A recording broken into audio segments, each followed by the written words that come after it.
ที่สถานีวิทยุแม่คายบนวัดพระธาตุเจ้าดอยสุเทพสำหรับวันนี้วันพฤหัสบดีก็ออกอากาศพร้อมกันกับคลื่น 91.0 แล้วก็สถานีวิทยุในเครือข่ายขอเจริญพรต้อนรับญาติโยมที่ติดตามทางระบบ Facebook โดยหลายคนหลายท่านวันนี้รายการสารธรรมยามแลงมาพบญาติโยมท่านทั้งหลายเป็นประจำทุกวันพัดก็จะมีครูบาอาจารย์พระคุณเจ้ามาร่วมรายการวันนี้ก็มีเหมือนกันแต่ว่ากำลังอยู่ในช่วงเดินทางพระคุณเจ้าครูบาอาจารย์กำลังเดินทางอาตมาภาพก็จะได้เข้ารายการขั้นเวลาไปก่อนแล้วก็แจ้งญาติโยมท่านทั้งหลายเข้ารายการวันนี้แจ้งว่าวันพุธก็ขออนุญาตวันพุธวันศุกร์บ่ได้เข้ารายการเนื่องจากว่าตนตัวอาตมาภาพจะนำพาญาติโยมเดินทางไปจังหวัดขอนแก่นเพื่อจะไปไหว้สรีระร่างสังขารหลวงพ่อคูณปริสุทธโธไปร่วมวางดอกไม้จันทร์ซึ่งเปิ้นจะมีการพระราชทานเพลิงศพในวันที่29อาตมาภาพก็จะเดินทางไปวันพุธไปวันพุธแล้วก็อยู่2 วันจะปิกมาก็คงจะเป็นวันที่28มาเจ้าซึ่งเป็นวันจันทร์ถ้ามาถึงวันที่28ถ้าตันเข้ารายการก็จะเข้ารายการในวันจันทร์ที่28ก็ขออนุโมทนาศรัทธาญาติโยมที่ติดตามผ่านระบบ Facebook หลายคนหลายท่านเข้ามาอนุญาตทักทายญาติโยมที่เข้ามาติดตามผ่านระบบ Facebook เหี่ยก่อนก็มีแม่อุ้ยน้องขิมสุตตาปาปันคำดุสิตโปงเทวีปยุดาสิรินทองบารมีวังเจชิตแก้วรอดสการพรสิทธิ์กันคำกาดแล้วก็อยู่บ้านเรือนป่าซางสิปันจันทาวิรัตมาเรืองนัทโภชนาทับทิมตันตราสมศรีกันทาบัวผันเตชะตันสรินทิพย์บุญเลิศแล้วก็อนุโมทนาวิไลพันธ์อภิชัยหลายคนหลายท่านอนุโมทนากับอรชพร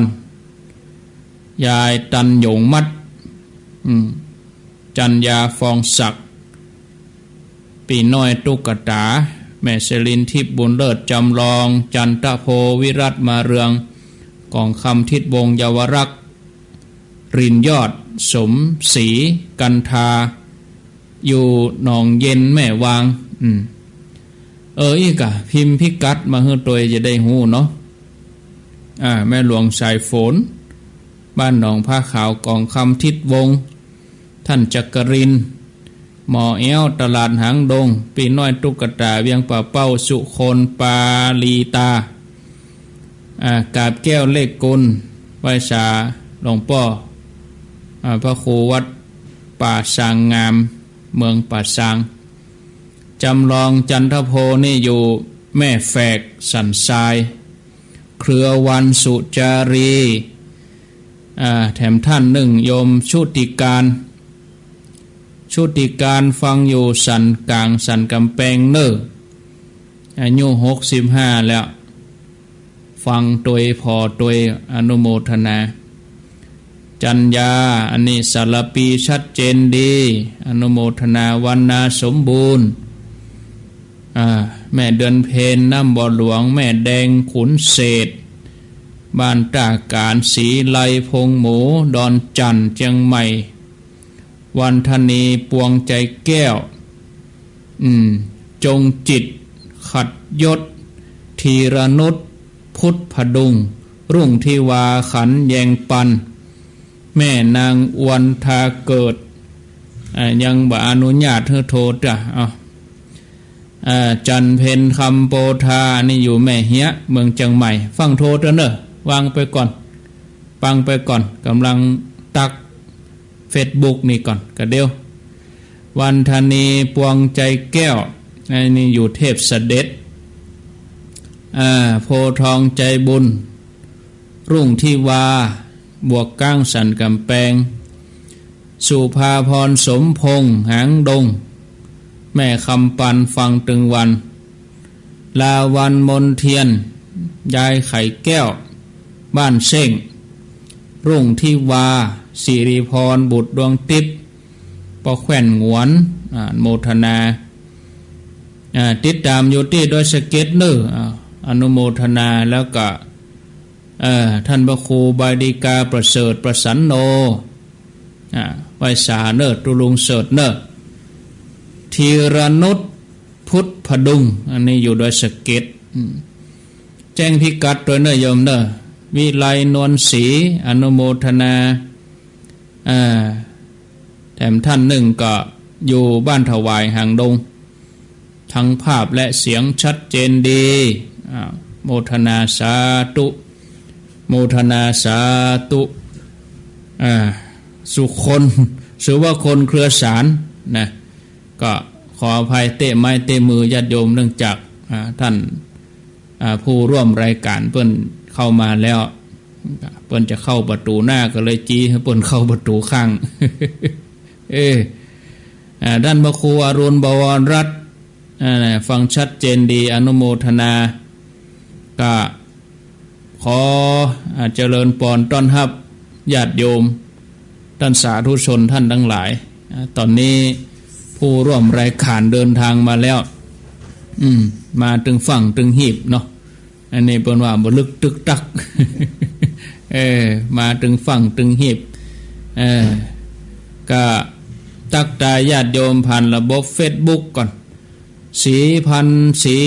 มุงเมืองอนุโมทนาสาธุเข้ามาเรื่อยๆนะโยมเนอะจะตัก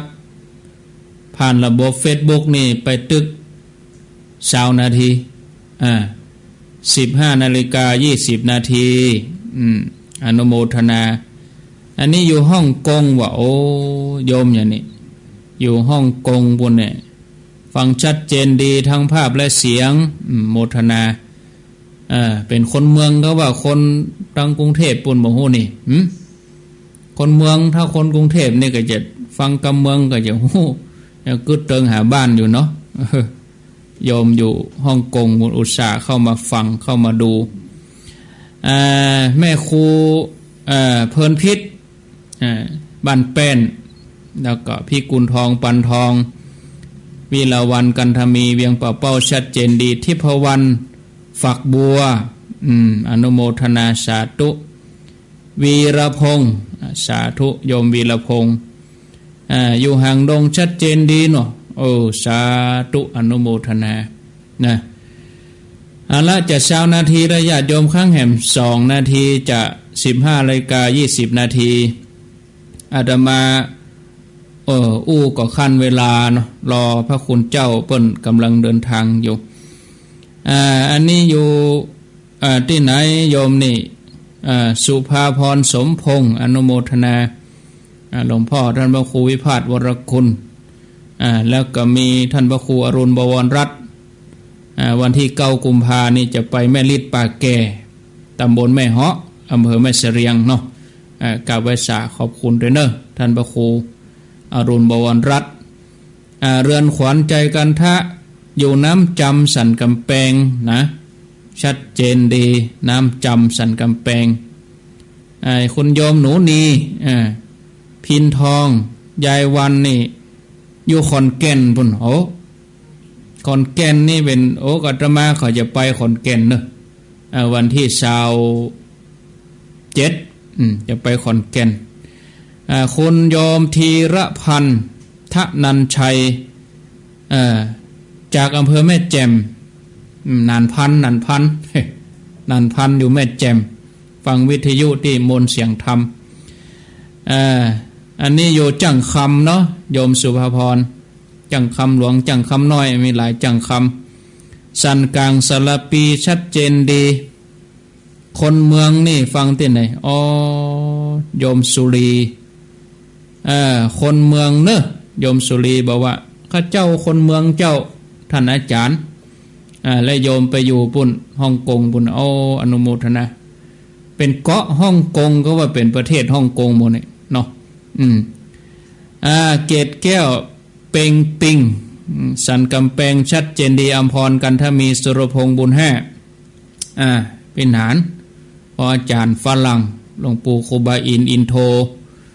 เปิ้นกำลังแปลงอุโบสถวัดฝรั่งปารมีหลวงปู่ครูบาอินโทวัดฝรั่งแล้วก็มีบะขามหลวงต้นแก้วบะขามหลวงชัดเจนดีเอาละเนาะพอสมควรแก่เวลาตอนนี้15:20 นาทีก็ขอไหว้สาท่านอาจารย์ท่านอาจารย์เดี๋ยวจะได้สนทนากันเปิ่นได้แนะนำตัวเองเสร็จเรียบร้อยก็จะอู้จากันไปถึง4 โมงขึ้นมนเข้ามาหน่อยไก่ลำไปไม่บดังครับเดี๋ยวปรับไม่ดีๆจับก่อนนี่เตือนแน่ต้องก่อนสัก10 นาทีนะอันนี้บทโต้หูรับจับไม่โต้เอาละครับขอนิมนต์ครับท่านอาจารย์วรรณชัยชยานันโทนี่โยมเปิ้นพอแล้วเปิ้นก็ฮู้จักเลยนี่โยมเปิ้นนั้นเนี่ยโยมมันเปิ้นพอใน Facebook บอกว่าอันนี้ท่านอาจารย์วรรณชัยบ่ใจกะแม่นก่อแม่นนะครับแม่นก่อแม่นนะครับตัวจริงเสียงจริงครับอ๋อครับผมแล้วจะได้มาอย่าใดวันนี้อันมาภาระธุระที่ไหนจะได้ลงดอยมาได้ถนนเจ้าที่5ไปโดยถนนไปเอาพุทธรูปไปถวายไว้ที่หันครับที่โดยถนนนะครับบนดอยพุ่นเลยมาถึงโดยถนนครับด้วย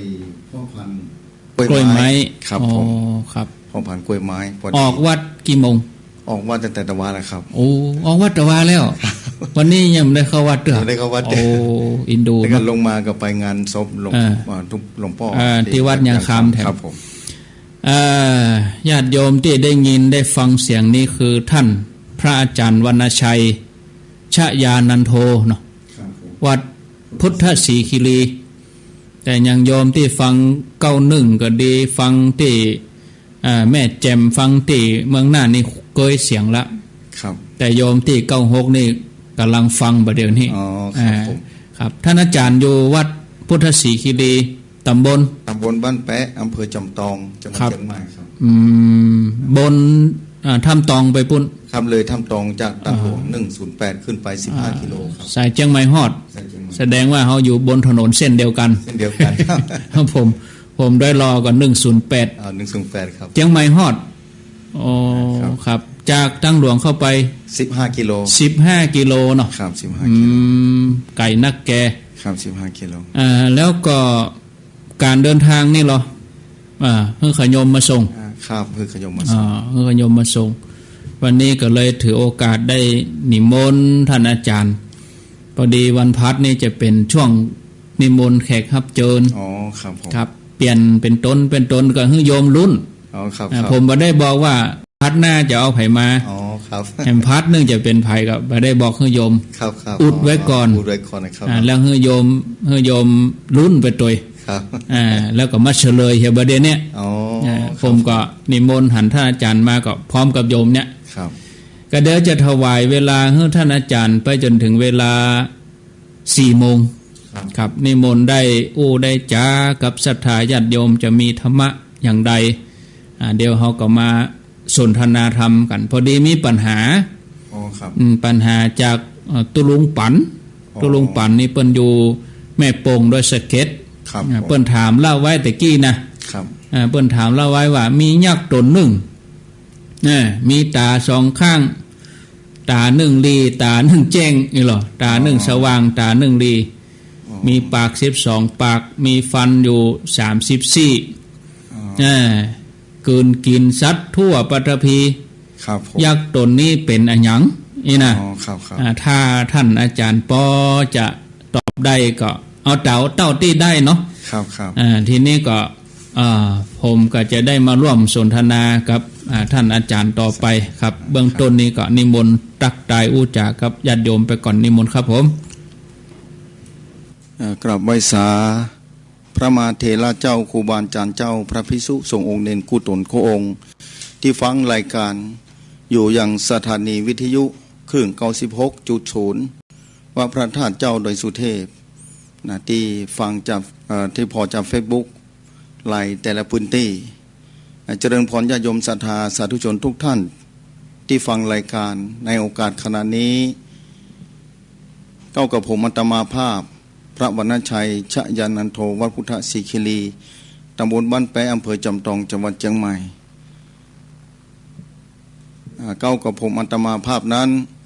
ได้จัดรายการอยู่ที่สถานีวิทยุคลื่นพุทธธรรมนำสุขคลื่นสีขาวเพื่อชาวประชา91.0 วัดป่าตังเจริญที่นี่ของท่านพระอาจารย์ท่านพระครูอภิวัตนวิกรมเจ้าอาวาสวัดป่าตังเจริญมาได้ 7-8 ปีมานี้วันนี้ก็ได้รับความเมตตาจากท่านพระอาจารย์ท่านพระครูอภิวัตนวิกรมคือได้มาออกรายการในรายการพิเศษรับนิมนต์ครูบาอาจารย์แต่ละตนแต่ละองค์มาออกรายการท่านเจ้าเพิ่นบอกว่าคือมาออกรายการวันนี้พอมีเวลาก็พอดีได้มีโอกาสได้ลงมาทำธุระปาปังกิจธุระต่างศาสนาพิธีธุระต่างศาสนาก็เลยมีโอกาสได้มาพบปะกับญาติโยมศรัทธาในคลื่นก็ต้องขอบคุณไว้สาท่านอาจารย์เจ้าท่านพระครูพิวัตนวิกรมณโอกาสที่นี้โดยแล้วมี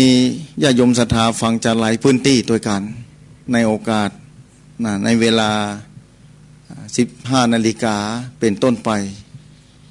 จนถึง 17 นาฬิกาเป็นประจำทุกวันพฤหัสบดีเพราะฉะนั้นวันนี้ได้มาพบปะกับญาติโยมศรัทธาแถมเป็นครั้งแรกที่นี่ก็ขอต้อนรับญาติโยมศรัทธาที่ฟังจากคลื่น 96.0 วัดพระธาตุเจ้าดอยสุเทพได้รับความเมตตาจากพระธรรมหลวงพ่อพระเดชพระคุณท่านพระธรรมเสนาบดีเจ้าว่าพระธาตุเจ้าดอยสุเทพทำคือพระสงฆ์ที่อำเภอดอยลอคลื่น 91.0 ได้มาพบปะกับญาติโยมศรัทธาสาธุชนที่คลื่น 96.0 และหลายตนได้มาออกรายการแล้ววันนี้คงเป็นวันแรกที่ได้มาออกรายการพบปะกับญาติโยมศรัทธาสาธุชนที่นี่ก็เป็นโอกาสที่ดีศรัทธาสาธุชนทุกท่านการเวลานั้นได้ผ่านไปอย่างรวดเร็วชีวิตนี่เป็นของน้อยถูกชราและความตายลุกลานเราอยู่ตลอดเวลาในโอกาสนี้เดือนแรกของพุทธศักราช 2562 เป็นเดือนแรกเลยล่วงเลยมาวันนี้วันที่24แล้วการเวลาได้ผ่านไปแล้วผ่านไปเล่าได้มาฮู้กับท่านอาจารย์ท่านพระครูอภิวัตนวิกรมว่ารายการนี้มีท่านผู้ฟังกันนักฟังกันหลายพื้นที่ทางที่พอตัง Facebook ไลน์ถอยหลายพื้นที่ที่ฟังกันและหลายพื้นที่ที่เปิดพอบางคนเคยฮู้จักอาตมาภาพแล้วบางคนก็บ่เคยปะกำลังมาฟังวันนี้เป็นโอกาสดีแล้วท่านพระอาจารย์ท่านพระครูอภิวัตนวิกรมบอกว่ามีคำถามเข้ามาโดยถ้าหูก็คืออูจ๋าอูบอกเก่าคือญาติโยมศรัทธามีตุลุงเพิ่นถามว่ามียากตนหนึ่งมีตาสองข้างมีข้างหนึ่งนั้นสว่างข้างหนึ่งน้ำลิบลีมีปากอยู่12 ปากมีฟันปากละ34ปาก34กืนกินสัพปฐพียากตนนี้คืออันยัง ญาติโยมศรัทธาบางคนก็รู้แล้วพอเคยไปฟังธรรมะแต่ละพื้นที่เคยฟังธรรมหลายพื้นที่โดยเฉพาะรายการงานต่างๆโดยเฉพาะงานขาวดำครูบาอาจารย์มามาจาหรือสถานีต่างๆที่ครูบาอาจารย์เจ้ามาออกรายการจัดสถานีวิทยุหลายพื้นที่ในภาคเหนือเฮานี้สำหรับคำถามว่ายักษ์ตนหนึ่งมีตาสองข้างข้างหนึ่งนั้นสว่างข้างหนึ่งนั้นริบดีมีปากอยู่12 ปากมีปากอยู่12 ปากมีฟันอยู่ปากละ34และก็มีได้กลืนกินสัตว์ปฐวีสัตว์ปฐพีนี้ยักษ์ตนนี้คืออย่างก็ถึงวันนี้แน่นอนทีเดียวยักษ์ตนนี้นั่นก็คือเดือนเนาะข้างขึ้นข้างแรมเดือนหนึ่งนั้นไม่มีอยู่ข้างขึ้นข้างแรมข้างขึ้นข้างแรมเนาะอันนี้ข้างขึ้นข้างแรมมีอยู่ข้างขึ้นข้างแรมข้างหนึ่งนั้นสว่างก็คือข้างคืนที่ลิบลีก็คือข้างแรมตั้งแต่แรมหนึ่งค่ำไปจะลิบลีลงไปลิบลีลงไปเวลาข้างคืนหนึ่งค่ำ2 ค่ำ3 ค่ำก็ค่อยเพิ่มความสว่างขึ้นไปเรื่อยๆจนถึงเดือนเพ็ญอย่างเดือนเพ็ญที่ผ่านมาท้องฟ้านี่สว่างสวายด้วยพระจันทร์เต็มดวงคือเดือน4 เพ็ญทุกคนหูดีดังไฟหลัวหิ่งพระเจ้าหลายพื้นที่ยังคงอนุรักษ์ประเพณีวัฒนธรรมนี้อยู่หลายพื้นที่โดยเฉพาะภาคเหนือนี้ยังคงหลงเหลืออยู่หลายพื้นที่ที่รักษาไว้ให้ลูกเต้าหลานเหลนได้หู้ได้หานได้สืบทอดประเพณีวัฒนธรรมนี้ได้ตานเข้าใหม่หลังจากที่ไปเก็บเกี่ยวจากการต้มการนามาแล้วอย่างเดือนเพ็ญที่ผ่านมาฤดูหนาวนี้ท้องฟ้าจะปลอดโปร่งเพราะฉะนั้นพระจันทร์จะเต็มดวงพระจันทร์นี่มีข้างขึ้นข้างแรมข้างคืนนั้นก็จะสว่างสวาย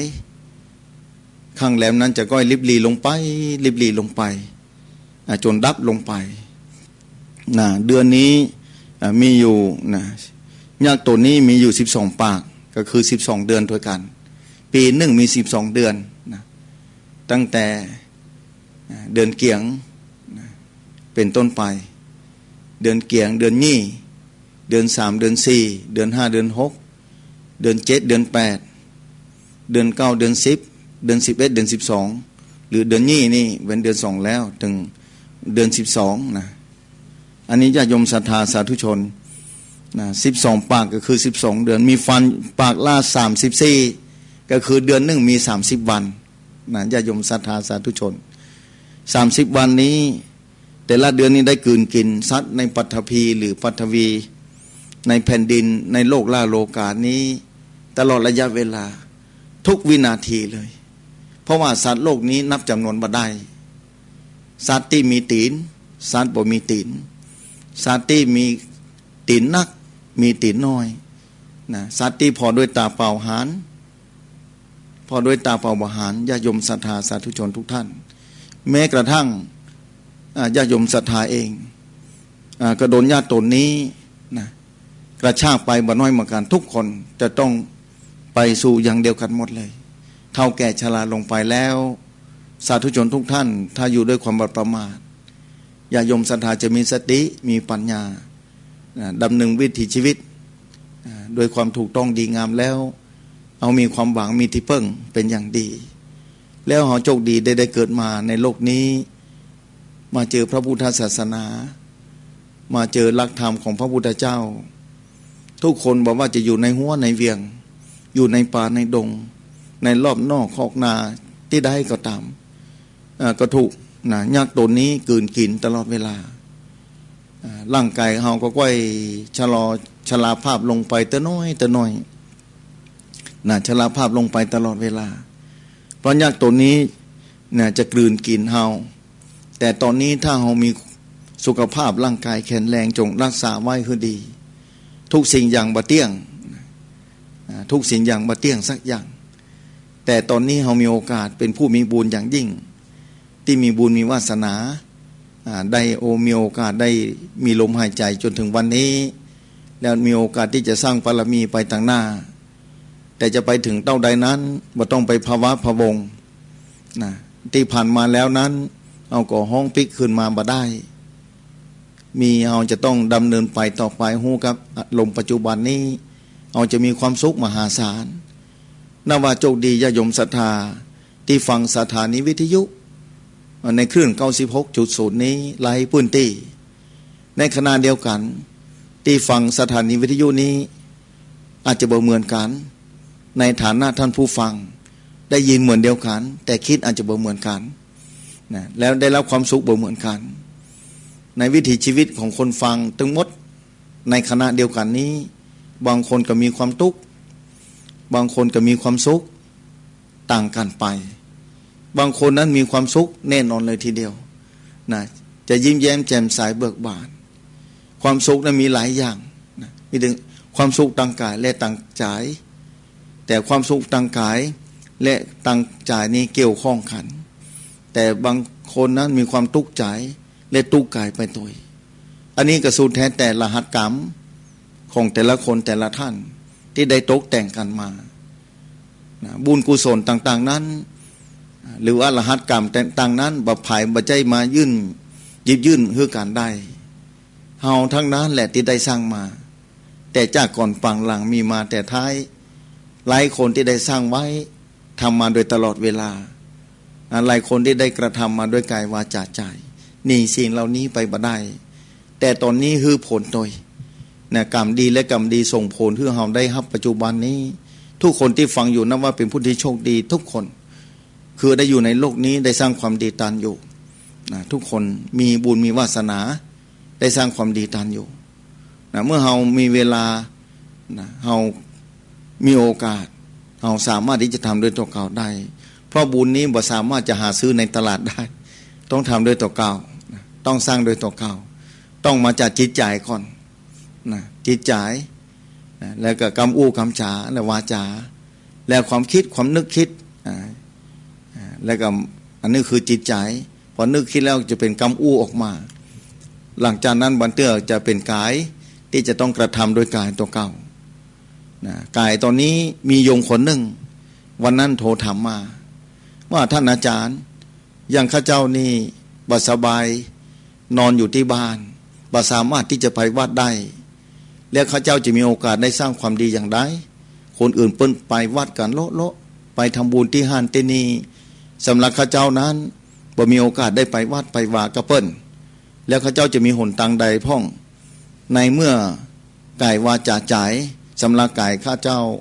บ่สามารถที่จะแบกหรือว่า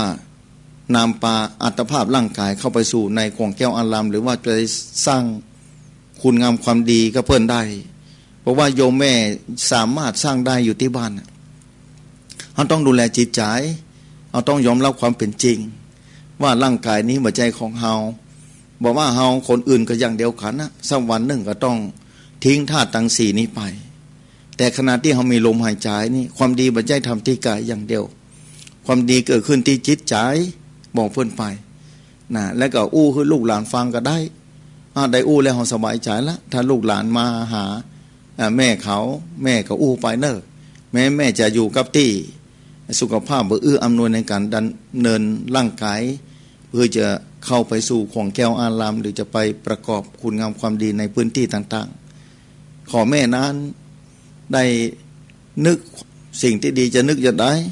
บอกพอลมหายใจนะกะนึกลมหายใจนึกถึงที่แม่เคยสร้างบารมีมาก่อนหน้านั้นแม่ได้ไปวาดพ่องกอแม่ได้ไปทำบุญที่ไหนพ่องแม่ได้ไปช่วยเหลือไผอย่างน้อยที่สุดแม่ได้ช่วยเหลือลูกหลานต่อเก้าอันนี้คือการสร้างคุณงามความดีแล้วมานึกสิ่งเหล่านี้เป็นอนุสติกับตัวเก่าตลอดเวลาอันนั้นแหละคือชีวิตที่อยู่มีคุณค่าแม้จะอยู่กับที่นะแม่เองก็จะมีคุณค่ากับตัวเก่าชีวิตจะบ่ว่างเปล่าจากความดีแม้จะเดินทางไปไหนบ่ได้แม่อยู่กับที่สามารถทำได้อยู่เหมือนกันบ่ใจว่าจะหมดโอกาสคนที่ไปบ่ได้บ่ใจว่าหมดโอกาสสามารถทำดีได้ด้วยการกึศที่ดีสร้างในสิ่งที่ดีขึ้นมาภายในจิตใจของตัวเก่าหลายคนที่มีภาวะพะวกกังวลเรื่องการสร้างความดียิ่งสังคมตึงวันนี้ เป็นสังคมที่ต้องระแวดระวังหลายประการวิถีชีวิตความเป็นอยู่ที่จริงในประเทศไทยเฮานี้เป็นประเทศที่มีบุญมีวาสนาคนที่มาเกิดในแผ่นดินไทยนั้นเป็นผู้ที่โชคดีมหาศาลนะโชคดีอย่างยิ่งที่ได้เกิดมาในแผ่นดินไทยเพราะหยังเพราะแผ่นดินอื่นนั้นแม้จะร่ำรวยมหาศาลเฮาจะพอว่าวันนั้นมีโยมถามว่าประเทศอื่นนี่บ่ใช่ประเทศพระพุทธศาสนาท่านอาจารย์เป็นจะได้เปิ้นร่ำรวยมหาศาลนะร่ำรวยมหาศาลเจริญรุ่งเรืองโดยเทคโนโลยีต่างๆอันนี้เปิ้นถามแบบนี้ศรัทธาสาธุชนที่ตั้งฟังอยู่ที่บ้านก็ตามที่กำลังชมอยู่ทาง Facebook ไลน์ก็ตามขอบอกญาติโยมศรัทธาสาธุชนว่าไอ้เรื่องวัตถุธาตุที่เจริญขึ้นมาบ่ใช่เป็นเครื่องหมายของความสุขที่แท้ที่ถาวรความเจริญเหล่านี้บ่ใช่ความสุขแท้ที่ถาวรศรัทธาสาธุชนทุกท่านที่ฟังรายการความสุขที่แท้นั้นบ่ได้อยู่ที่วัตถุธาตุบ่ได้วัดอยู่ที่ความเจริญรุ่งเรืองเกี่ยวออกรายการวิทยุ91บอกว่าหลายประเทศที่เจริญแล้วล่มสลายก็มีบ่น้อยเหมือนกันเพราะว่าความเข้าใจในการดำเนินชีวิตในการบริหารความเป็นอยู่ครอบครัวหรือว่าในการบริหารจัดการประเทศของเปิ้น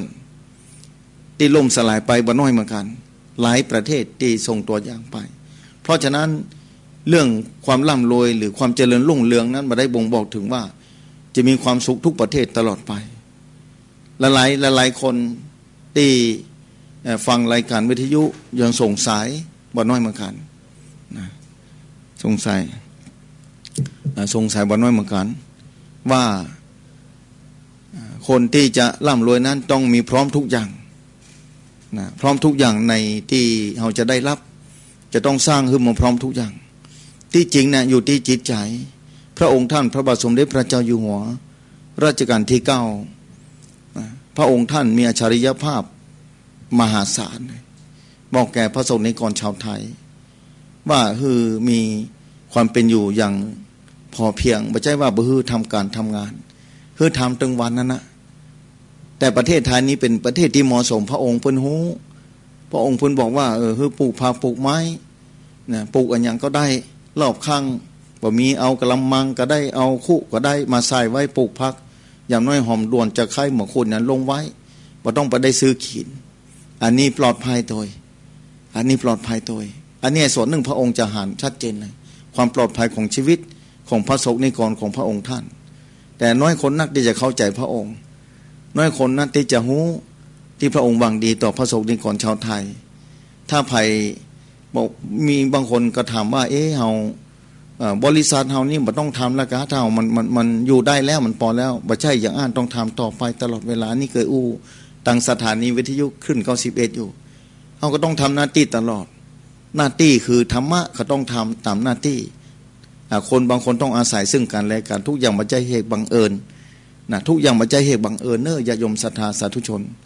เพราะฉะนั้นเราจะต้องทำแล้วเราจะบ่ทุกข์ใจถ้าเราทำแล้วบ่ได้ดั่งใจแต่เราบ่ใช่อดอยากแค้นแต่ถ้าเราบ่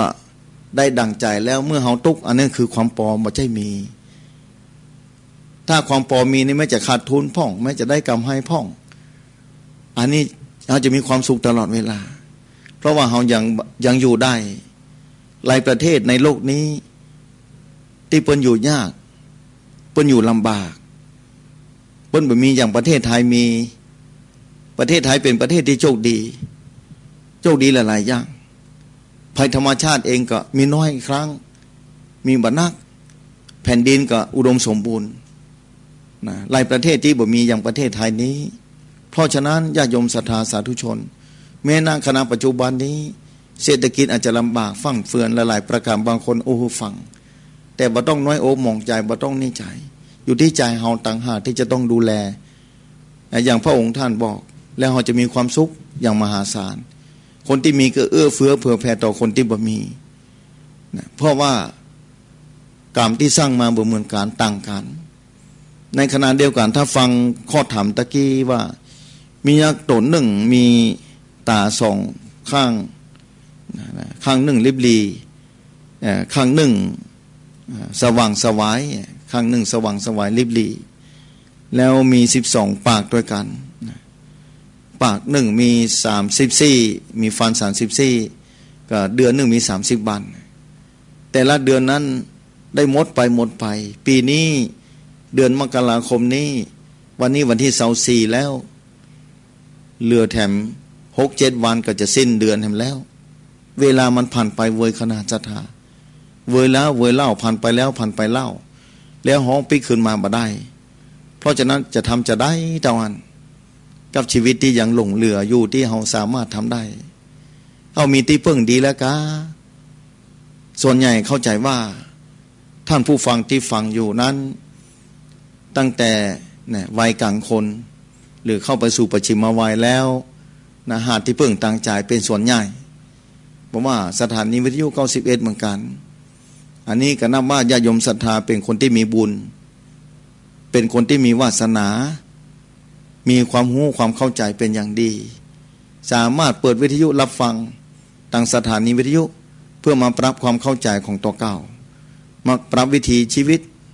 การดำเนินชีวิตของตัวเก่าถูกหรือยังถ้าถูกแล้วจะได้ดำเนินต่อไป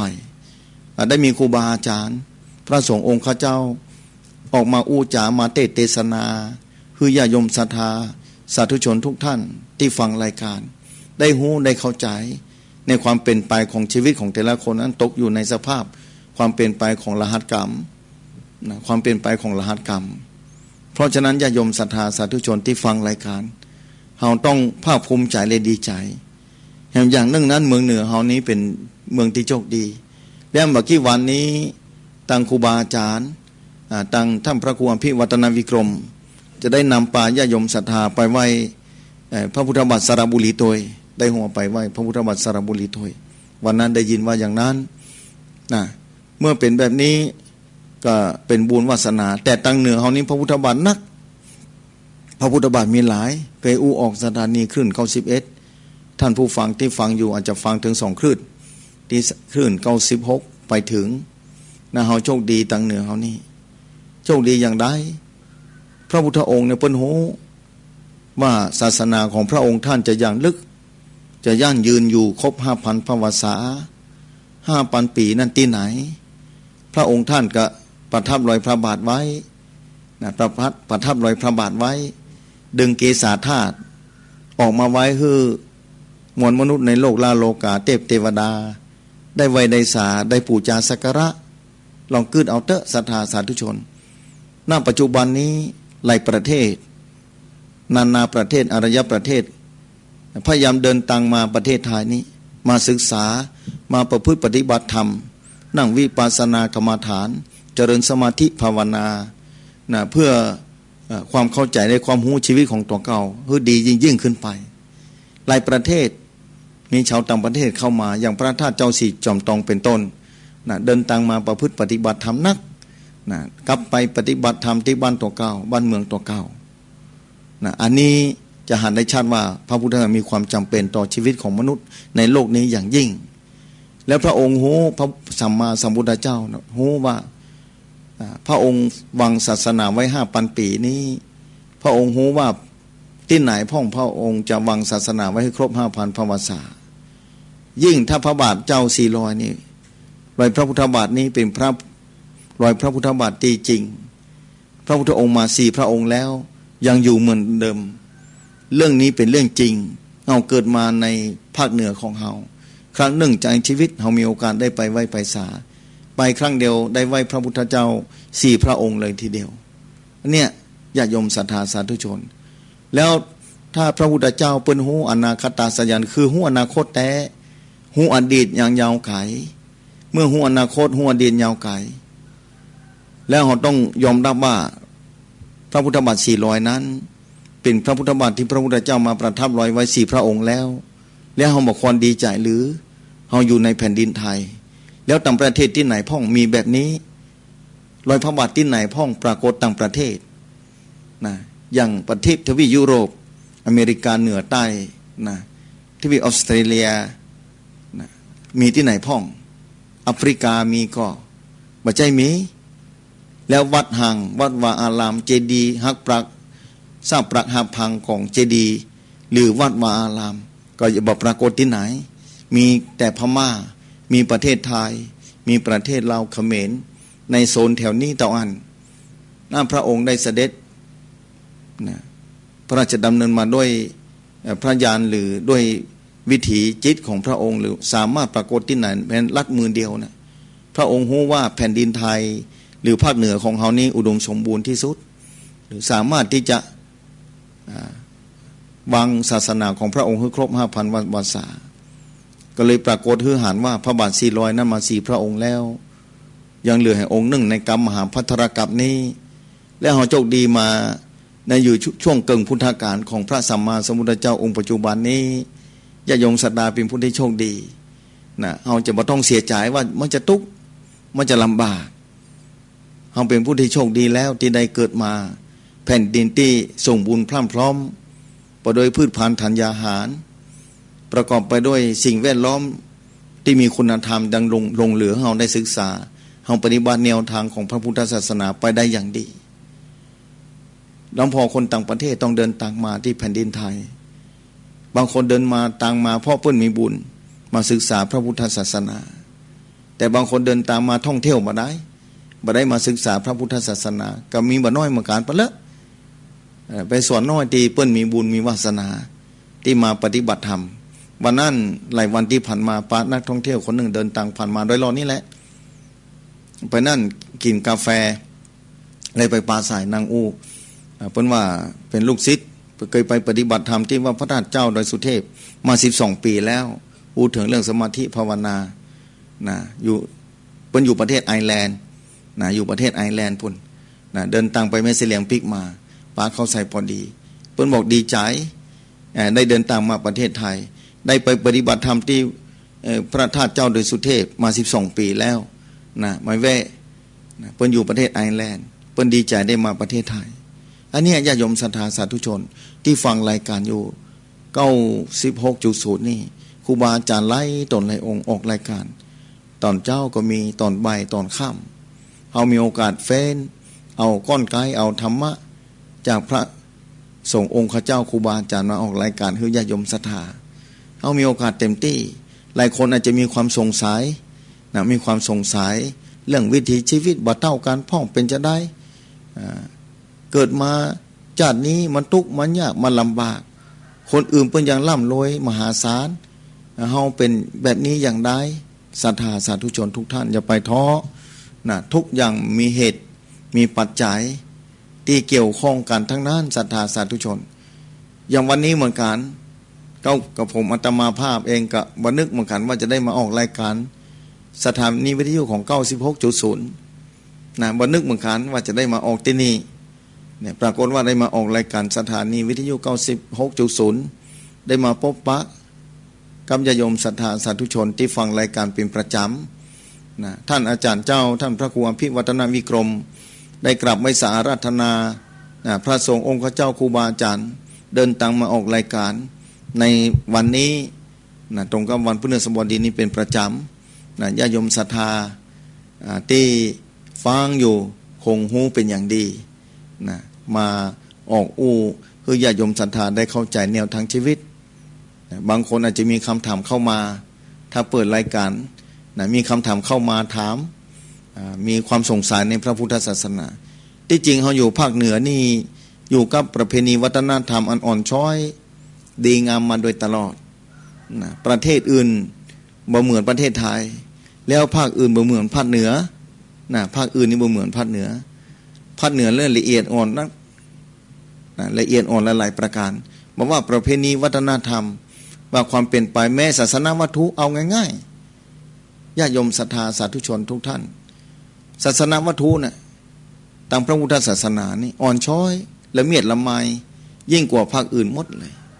อันนี้มันได้ยกย่องภาคเหนือเฮานะละเมียดละไมละเอียดอ่อนหลายประการพอวิหารก็ดีอัญญาณต่างๆก็ดี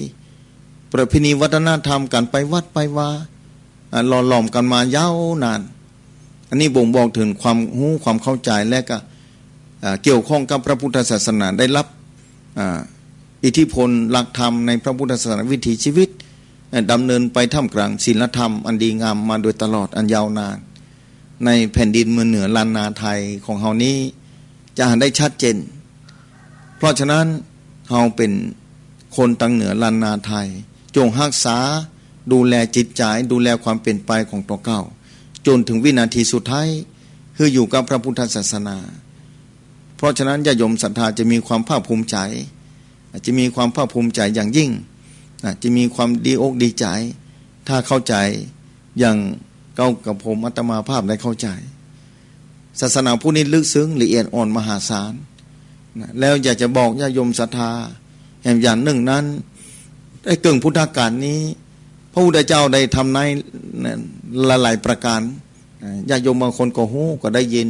อาจจะแม่นแต่บ่แม่นแต่การเวลานั้นมันผ่านไปและก็เปลี่ยนแปลงไปทุกอย่างมันก็เปลี่ยนแปลงไปเรื่อยๆเพราะมันตกอยู่สภาพไตรลักษณ์ทุกคนก็ฮู้อยู่ถ้าปฏิบัติธรรมทุกคนก็ฮู้อยู่ถ้าผู้ที่ประพฤติปฏิบัติธรรมย่อมฮู้ดีว่า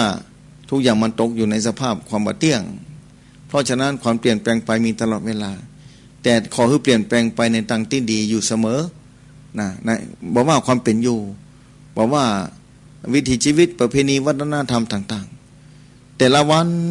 นของญาติโยมศรัทธาสาธุชนเก้ากับผมอาตมาภาพเข้าใจว่าญาติโยมศรัทธาที่ฟังรายการคงจะมีที่ยึดเหนี่ยวทางจิตใจคงจะมีความเข้าใจเป็นอย่างดีในระยะเวลาตลอดหลายสิบปีที่ผ่านมายิ่งเขาจะหาได้ชัดเจนว่าสมัยก่อนกับสมัยปัจจุบันนี้คนอายุ50 ปีขึ้นไปนี่กับคนอายุ50 ปีน้อยลงไปเรื่อยๆนี่จะต่างกันนักคนอายุ50 ปีขึ้นไปนี่จนถึง80-90 ปีนี่จะหู้จะหารเป็นคนสองสมัยเก่ากับสมัยใหม่ตานสองสมัยแล้วจะหารความเปลี่ยนแปลงชัดเจนว่าสมัยก่อนนี้เป็นจะได้พ่องสมัยใหม่นี้เป็นจะได้พ่องเมื่อเราหารความเปลี่ยนแปลงชัดเจนนี่เราจะหู้คนนั้นจะมีปัญญาถ้าเข้าใจพิจารณาจะมีปัญญาอย่างละเอียดอ่อนคนสมัยก่อนนี่คนจะมีปัญญาสมัยก่อนนั่นเมืองเชียงใหม่เป็นอย่างหนึ่งเมืองลำปางก็ดีละปูนก็ดีความเจริญรุ่งเรืองไปอย่างหนึ่งณปัจจุบันนี้สมัย50 ปีก่อนกับปัจจุบันนี้ต่างกันแล้วจะเอาฮือปิกไปอย่างสมัยก่อนก็บ่ได้แล้วจะเอาสมัยก่อนมาอยู่ปัจจุบันนี้ก็บ่ได้จะเอาปัจจุบันฮือปิกไปอย่างสมัยก่อนก็บ่ได้อันนี้ความเปลี่ยนแปลงของธรรมชาติความเปลี่ยนแปลงของรหัสกรรมตกอยู่สภาพไตรลักษณ์เมื่อเขาเข้าใจเพียงเท่านี้เขาจะวางใจได้เขาสบายใจว่าทุกอย่างมันเปลี่ยนแปลงไปแม้กระทั่งญาติโยมศรัทธาสาธุชนที่ฟังรายการณปัจจุบันขณะนี้ร่างกายเขายังเปลี่ยนแปลงไปสุขภาพร่างกายเปลี่ยนแปลงไปตลอดเวลาประสานอย่างกับสิ่งอื่นสิ่งที่มีจิตใจมีวิญญาณครองนี่ก็เปลี่ยนแปลงไปที่บ่มีจิตใจบ่มีวิญญาณครองต้นไม้ต้นตอกอันยังวัตถุธาตุต่างๆก็เปลี่ยนแปลงไปอันนี้คือความเปลี่ยนแปลงของญาติโยมศรัทธาแล้วเราอยู่กับพระพุทธศาสนานี้อุ่นใจสบายใจศรัทธาสาธุชนยิ่งศรัทธาเข้าใจว่าบุญมีจริงถ้าศรัทธาว่าบุญมีจริงเข้าใจเชื่ออย่างสนิทใจว่ากรรมมีจริงญาติโยมศรัทธาจะฟังเฝ้าจะทำแต่ความดีจะสร้างความดีไว้กับตัวเก่าบ่โสนะคนอื่นเมื่อเรามีปัญญาพอที่สามารถเข้าใจว่าความดีที่เราได้ทำนี้มีจริงสร้างไว้ต้องออกดอกออกผลในอนาคตการต่างหน้าบาจ้ากะเวยแน่นอนเลยทีเดียวไผ่กับจ้างเตอถ้าเข้าใจแบบนี้จะมีความสุขเกิดขึ้นในวิถีชีวิตของตัวเก่าที่ดำรงชีวิตอยู่ไปวันหนึ่งอันนี้คือญาติโยมศรัทธาถ้าเข้าใจความเป็นจริงของชีวิตที่อยู่ท่ามกลางมรสุมสังคมและสิ่งแวดล้อมในปัจจุบันนี้ถึงวันนี้สังคมและสิ่งแวดล้อมปัจจุบันนี้น่าเป็นห่วงหลายประการน่าเป็นห่วงหลายประการญาติโยมศรัทธาสาธุชนถึงจะน่าเป็นห่วงอย่างใดถ้าเราเข้าใจหลักธรรม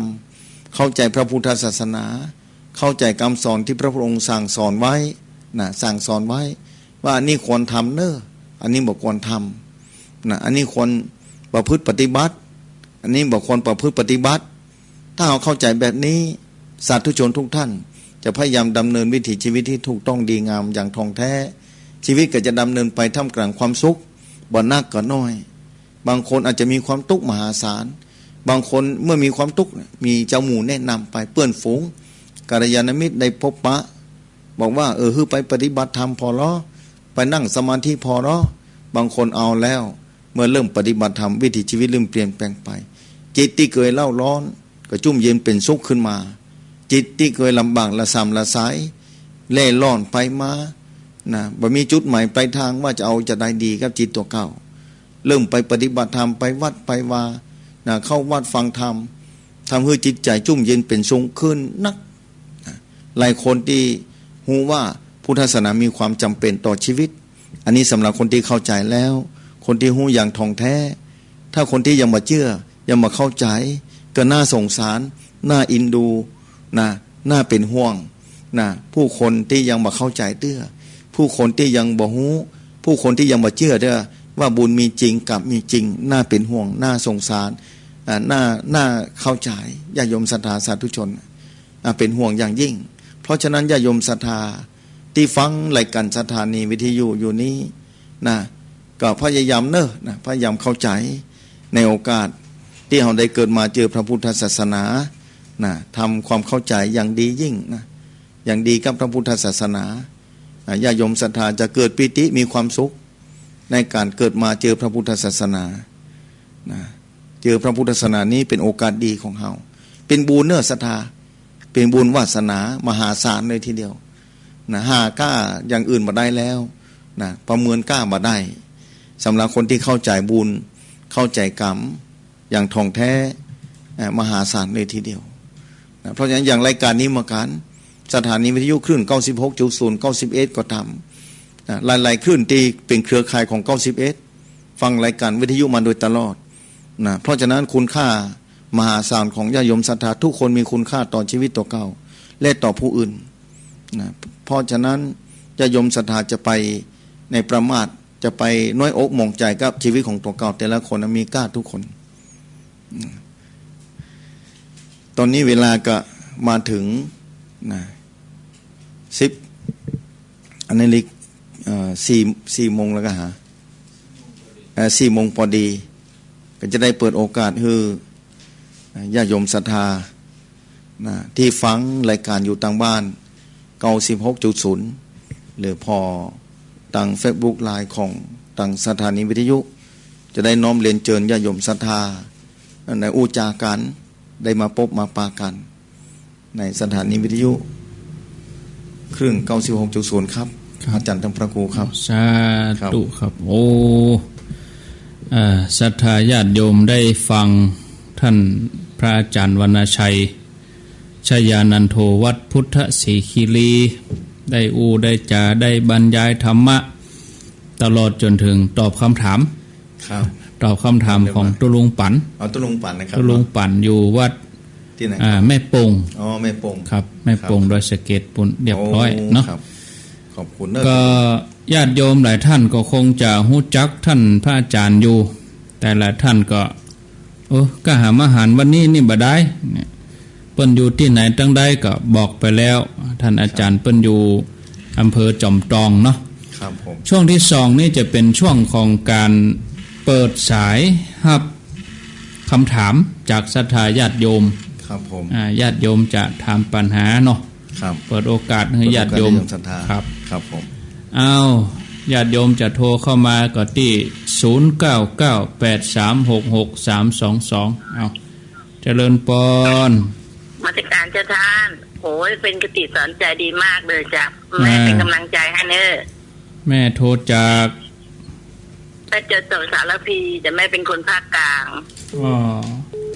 อยู่สารพีก็ฟังรู้เป็นบางคำแต่คำไหนไม่รู้ก็เก็บไปถามเพื่อนโอ้ดีละจ้ะโมทนาเนอจ้ะมาตรการทั้ง2ลูกนะคะสาธุ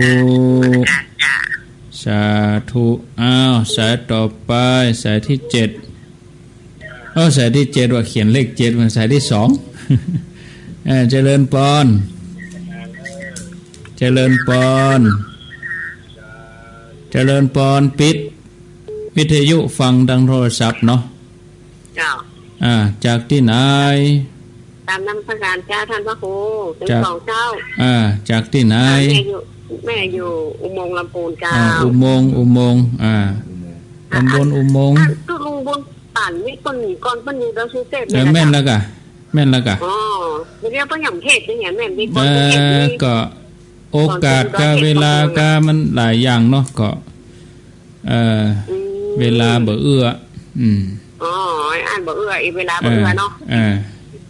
เหมือนท่านสายที่ถ่ายไปจนเหมือนกำลังมองโมทนาจ้าขอบพระคุณที่กำลังใจเจริญปอนสายที่3ไหว้สาเจ้าจากตังได้รายงานตัวจากแม่จันทิพย์วัดเกตกาลามเจ้าเกตกาลามในเมืองพระเจ้าวันนี้เพจปีขนาดเลยเจ้าโมทนาโอ้ดีละสาธุเนอเจ้า0998366322เจริญปอนมาตรการครับจากที่ไหนจากดอยสะเก็ดครับดอยสะเก็ดว่าจะได้ก็แค่ถามพระครูว่ากสิน10นี่มันมีอย่างป้องครับกสิน10อย่างต้องใจเวลาอธิบายเหมือนกันแต่เนาะ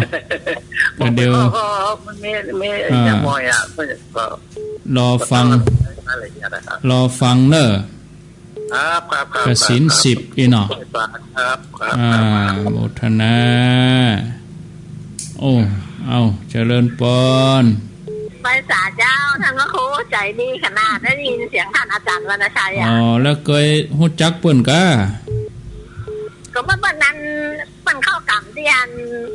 มันฤาษีกับมันให้แก้วเจ้าเอาของกินหรือวันที่วันนั้นเรียนเอาที่เพิ่งท่านพระครูหรอกเจ้าไหว้สาท่านอาจารย์วรรณชัยเนอร์สาธุเนอร์ไหว้สาเจ้าต่อไปเจริญปอนติดแล้วให้จันเพนพระโพธาเจ้าข้ามแม่จันเพนดีใจขนาดเลยที่ได้หันท่านวรรณชัยแล้วได้หันที่ไหนมาก่อนไปเชียงราย2 รอบกันเนาะอันกะเจ้าท่านยิ้มแล้วมีความสุขเนอะท่านวรรณชัยนี่ไหนไปงานอย่างเชียงรายจำเป็นคำพูดท้าอันนั้นร้อนวรธรรมสาธุ2 ปีแล้วไม่เป็นไปดีทุกโมทนาคนยิ้มแล้วมันมีความสุขนะดีปีติใจเนอะโมทนาเนอะสาธุเจ้าแม่เฮียตาข้าม0998366322จากที่ไหนแม่ค้ากล้วยทอดแม่ริมค่ะกล้วยทอดแม่ริมน่าจะได้ฟังชัดดีนมัสการอันโนได้สติมากถ้าทุกคนเข้าใจอย่างนี้บอกเกิดที่ว่ามันเกิดอย่างไรอะไรอย่างไรก็ขอกราบนมัสการท่านด้วยเนาะแล้วก็โยมก็ได้ทำใจได้รู้ก็คือแบบว่าคนเราเกิดมาเพื่ออันยังและอะไรเป็นอันยังเนี่ยค่ะก็ขอโมทนาสักการะทั้ง2ท่านนะคะอันยังเป็นอันยังเนาะค่ะดีแล้วเข้าใจดีเจ้าสาธุนะคะโมทนาแม่ลิม0998366322ญาติโยมจะโทรเบอร์นี้โดยที่บ่ต้องโทร Facebook ถ้าโทร Facebook มันก็จะหลุดถ้าสัญญาณมันหลุดก็แปลว่าบ่ได้ยินกันนะบ่ต้องโทรเข้า Facebook โทรเข้าเบอร์โทรศัพท์0998366322เจริญปอนสายที่8จากวัดสาเจ้าจากควายเจ้าจากที่ไหนก็หนองควายเจ้าหนองควายหางดงเนาะเจ้าขอถามให้เจ้าเชิญเลยถ้าเรารักษาศีล5นี่จำเป็นต้องทำทานศีล5ทุกวันก็เจ้าของที่เจ้าลาท่าฟังในวิทยุเนอร์เจ้าไหว้สาเจ้า โมทนาเจริญปอนเอาเข้ามาแถมเจริญปอนใส่ที่9นมัสการครับผมจากที่ไหนหนองล่องกะบ้านหนองล่องหนองล่องฟังชัดดีเนาะฟังชัดเจนดี91นี่กะครับผมโมทนาสาธุเจริญปอนจากที่ไหนจากแม่เริ่มเสร็จต่อเจ้าตำบลหนองล่องเจ้าแสนต่อห้องเคาะวังเหนือบุญกะเจ้าแสนต่อจำมาได้แล้วค่ะเจ้าจำได้เจ้าฟังคลื่นไหนแม่91เจ้า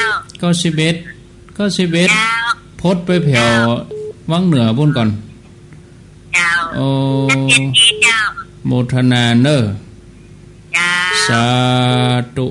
0998366322เจริญปอนนมัสการค่ะว่าจะได้ลูกนี่ก็เจ๋วเหมือนกันนะคะจากที่ไหนหมอแอลเองค่ะหางดงเนาะค่ะเจ๋วคืออย่างเจ๋วท่านอธิบายได้แจ่มดีนะแจ่มแจ๋วดีแจ่มดีเข้าใจง่ายแล้วก็ป้ายค้าแล้วอธิบายให้คนเข้าใจมาจากนั่นเป็นอย่างนั้นเกิดจากอันนั้นเนี่ยมาอีกก็ได้นะคะดีมากเลยก็โมทนาเนาะไอ้นี่จากวัดอะไรนะคะหลวงนนขุนแปะเมืองขุนแปะคุณแปะอยู่ตรงไหนคะบนถ้ำตองบ่กะถ้ำตองถ้ำตองมีไหนให้บ่กะมาไกลเนาะถ้ำตองจอมตองบ่กะแม่ฮอดบ่กะแจ่ม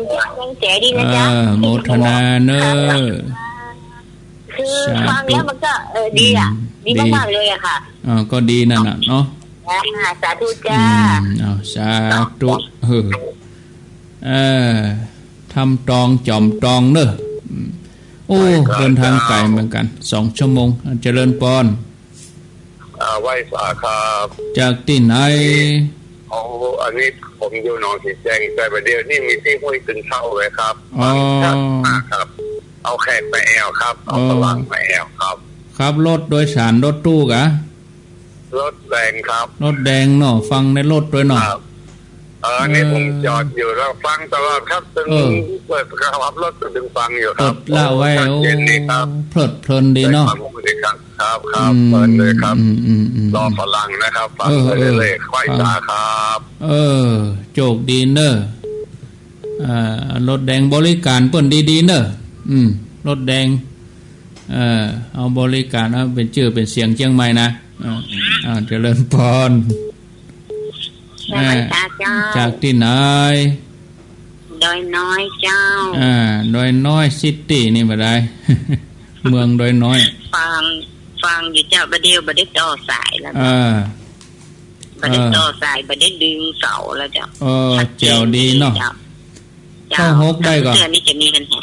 ดอยสุเทพได้ก่อนเจ้าตอนนี้กำลังฟังเนี่ยเจ้าเดี๋ยวนี้ฟัง91ก็ว่าฟัง96 91เจ้า96บ่ได้ยินเจ้ารับดอยเนาะได้รับดอยได้91เนี่ยเจ้าโมทนาเจ้ากลับไว้เจ้าสาธุ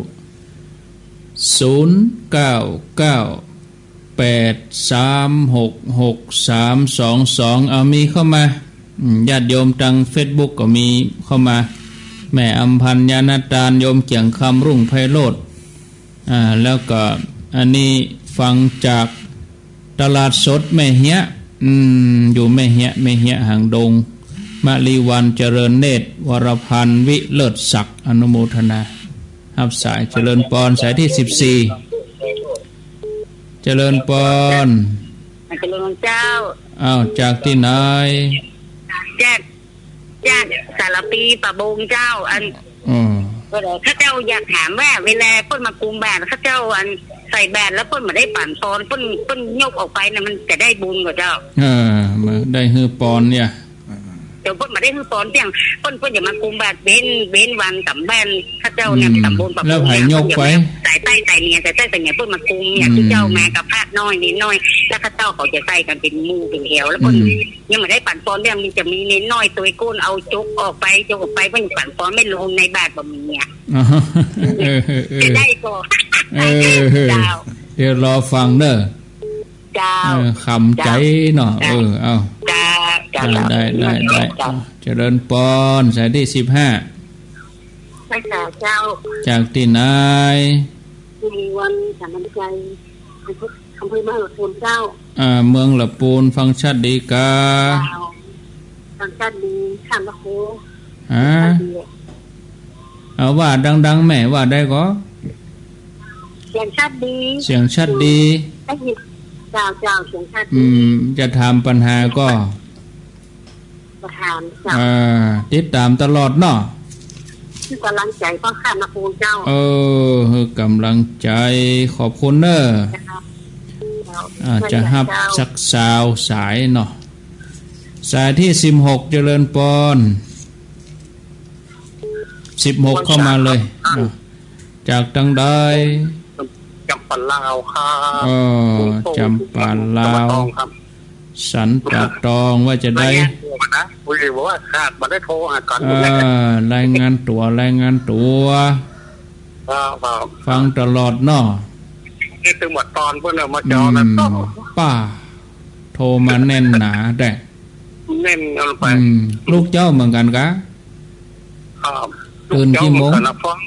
มันกันนะครับแต่มาได้ออกพักผมเดินเลยเจอไว้ยี่บนหัวแล้วครับนอนเลยโมทนาสายที่17เจริญปอนจากที่ไหนติดแล้วไหว้สาเจ้าจากไหนจากอันศาลละปูนศาลนั้นจังไม้ศาลหยังศาลเนี่ยกับศาลอุทธรศาลอุทธรจังไม้อันไม่ขันทองนะคะที่เมืองร่องนะคะไม่ขันทองเมื่อก่อนอยู่ละปูนใหญ่ลูกละปูนมาหาจังไม้เวียงหนองร่องไม่ได้ยินทีก่อนได้ยินกะนึกว่ามาได้ยินไม่นะว่าอยู่เพ่โปดักเจ็บดักสวยแล้วกันดักจะได้ดักได้ยินอยู่สบายใจบัดได้ปะถามแล้วนี่ก็ฟังวิทยุเอากันถามเจือนะคะฟังวิทยุเอามันอยู่เพ่เป็นยังเอาวิทยุเป็นกู้เนอะโมทนาเจริญปอนสายที่18เจ้าจากตังใดวันนี้โอ้โหหนักหน่วงความสุขมากเลยสุขใจเราจะเข้าสุขรสธรรมนะท่านเนาะม่วนใจมีความสุขขนาดเลยโทษจากตังใดโทษจากลำอ้อแม่สีพันเจ้า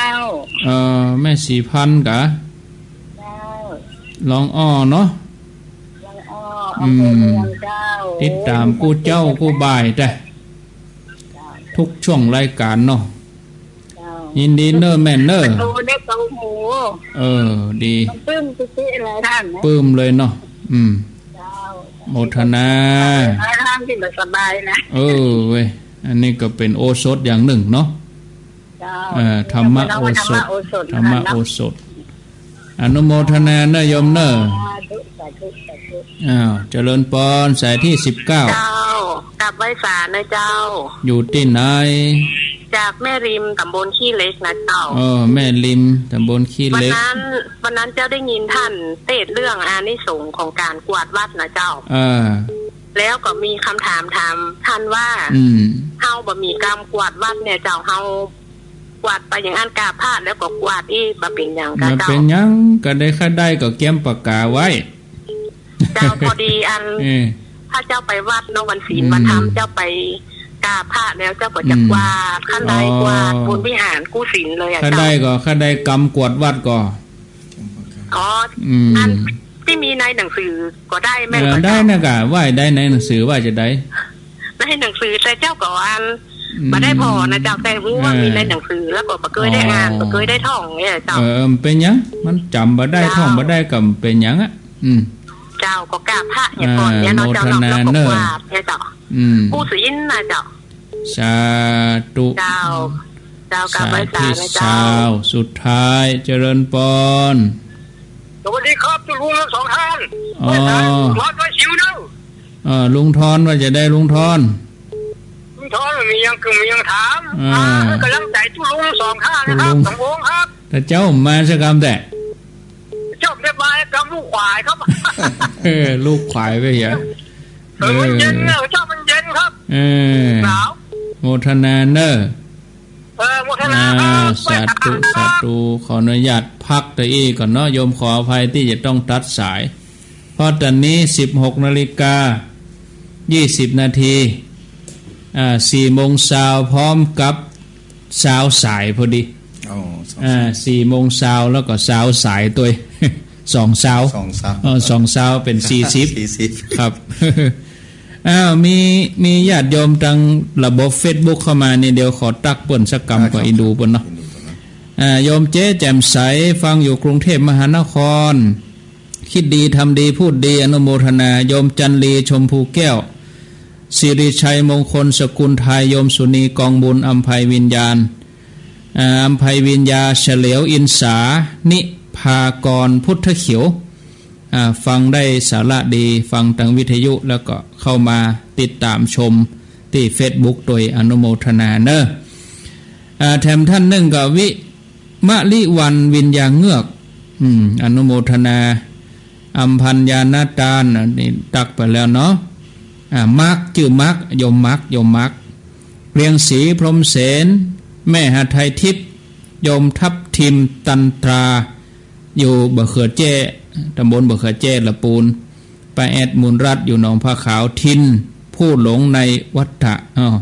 ไหว้สาท่านทั้งสองโมทนาหนองผ้าขาววิทยุก็ดังเฟซก็ดีเอ็นลูเบญจพรใจคำอันนี้อนุโมทนาเนอะโทบัตันฟังอยู่อนุโมทนาป้ากันตีแม่กันตีตามาอยู่ดงประซางแล้วก็จัญญาฟองศักนี่ก็โทบัตันฟังเปิ้นถามปัญหาก็ได้ความรู้ตัวเนาะต่อไปก็จะมาทวนสายประจำแมลงนี้เดี๋ยวถ้าตอบปัญหาแล้วเจ้าเขาก็จะได้รับแถมช่วงหนึ่งก็ได้สัก 5-6 สายถ้าตอบปัญหานักเขาก็จะได้ยุติตึกเวลาเนี้ยพอครั้งแห่งประมาณ40 กว่านาทีเนาะมาถึง40 นาทีครับ381 สารปี2 อุโมงค์3อันนี้อยู่วัดเกตกะลาม4 ดอยสะเก็ดเรื่องกสิน10 5 สถานีรถไฟ6แม่จันเพนกัมโพธา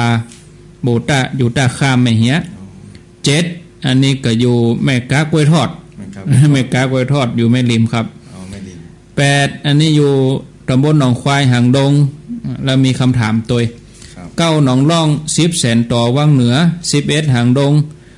12อันนี้เปิ้นเป็นคนหนองสีแจงแต่ว่าขับรถแดงแบบนี้อยู่ที่ห้วยตึงเท่ามาส่งฝรั่งส่งหมูกล้วยกา13อันนี้อยู่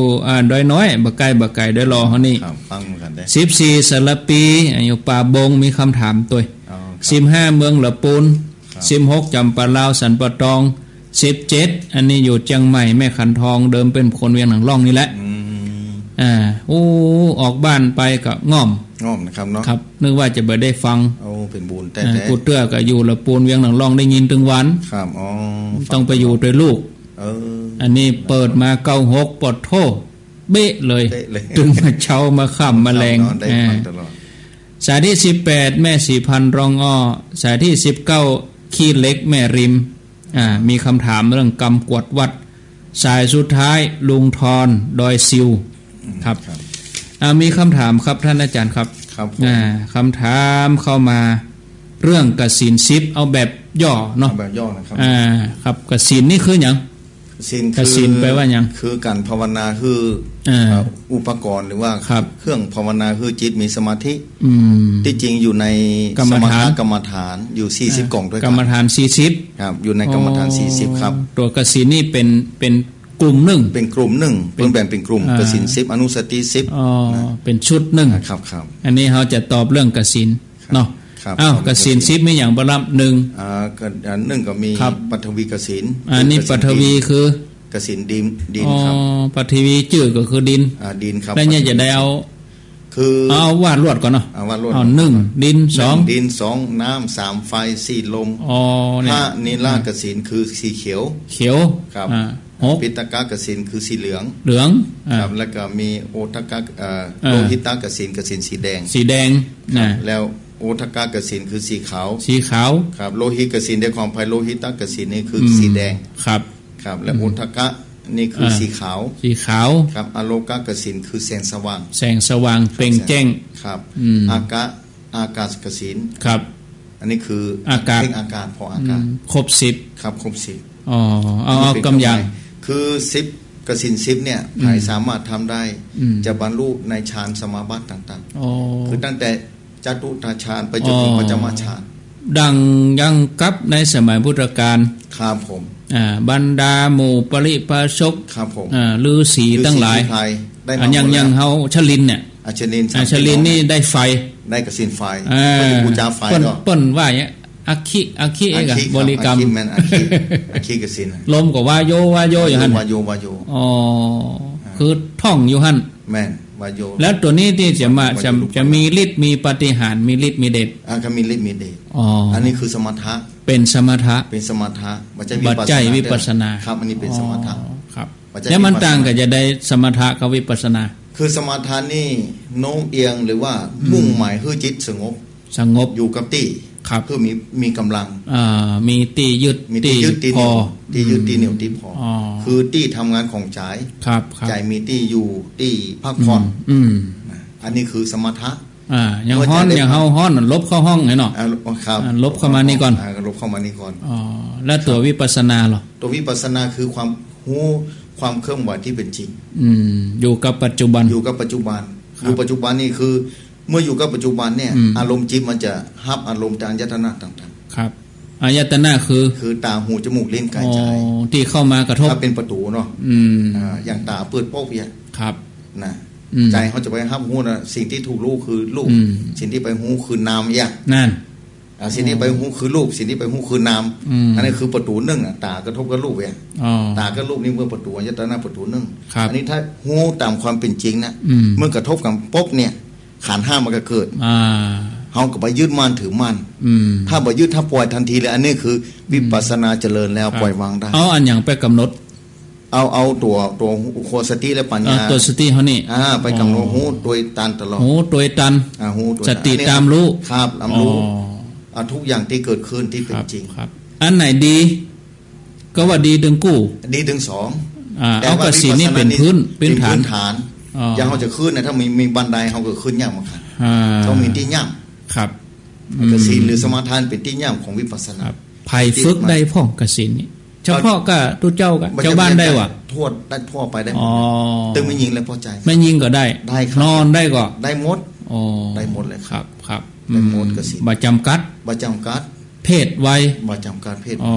ได้หมดแล้วบางคนเป็นจะได้ทำได้บางคนเป็นจะทำก็นั่นน่ะบางคนก็ได้บางคนก็บ่ได้เนี่ยเพราะอย่างถ้าถามคำถามมีมาแบบนี้ครับอาจารย์ครับผมครับอันนี้คือแล้วแต่เจืออดีตแต่ก่อนที่ผ่านมาที่สั่งสมมาบางคนเคยสั่งสมมาแล้วไปนั่งภาวนาปุ๊บก็ได้ทันทีแล้วแต่บุญไผ่บุญมันครับผมบางคนนี่ทำทำว่าบ่สำเร็จนั่งยังได้ก็ได้เพราะว่าเริ่มทำใหม่เพราะว่ากำลังปลูกมะม่วงใหม่มันหน่วยมันบอกเด้อปีก่อนก็ไม่ได้ปลูกปีหลายปีก็บ่ได้ปลูกข้ามาปลูกปีนี้แล้วก็บ่เป็นต้นเป็นหยังแม่นบางคนที่เคยปลูกมาแล้วมาปีนี้ไปพอต้นใหญ่แล้วมีหน่วยมีกิ่งมีก้านแล้วรอให้ปี2ปีก็มีหน่วยละบางคนปลูกไว้หลายปีลืมพอเพิ่นจีน่ะมะม่วงของภายน่ะครับของโตเก่าแล้วมาชุกแล้วเนี่ยเด็ดมากินได้เลยอันนี้ต้องมีความเพียรตัวเนาะต้องใจความเพียรใจเวลาแม่ ความตั้งใจถ้าจะญาติโยมเขาได้ฟังละเอียดกว่านี้ก็ต้องนิมนต์เตื้อหน้าแน่ญาติโยมก็ฟังเตื้อหน้าละเอียดขึ้นมาบอกกองเข้ารายการป๊บ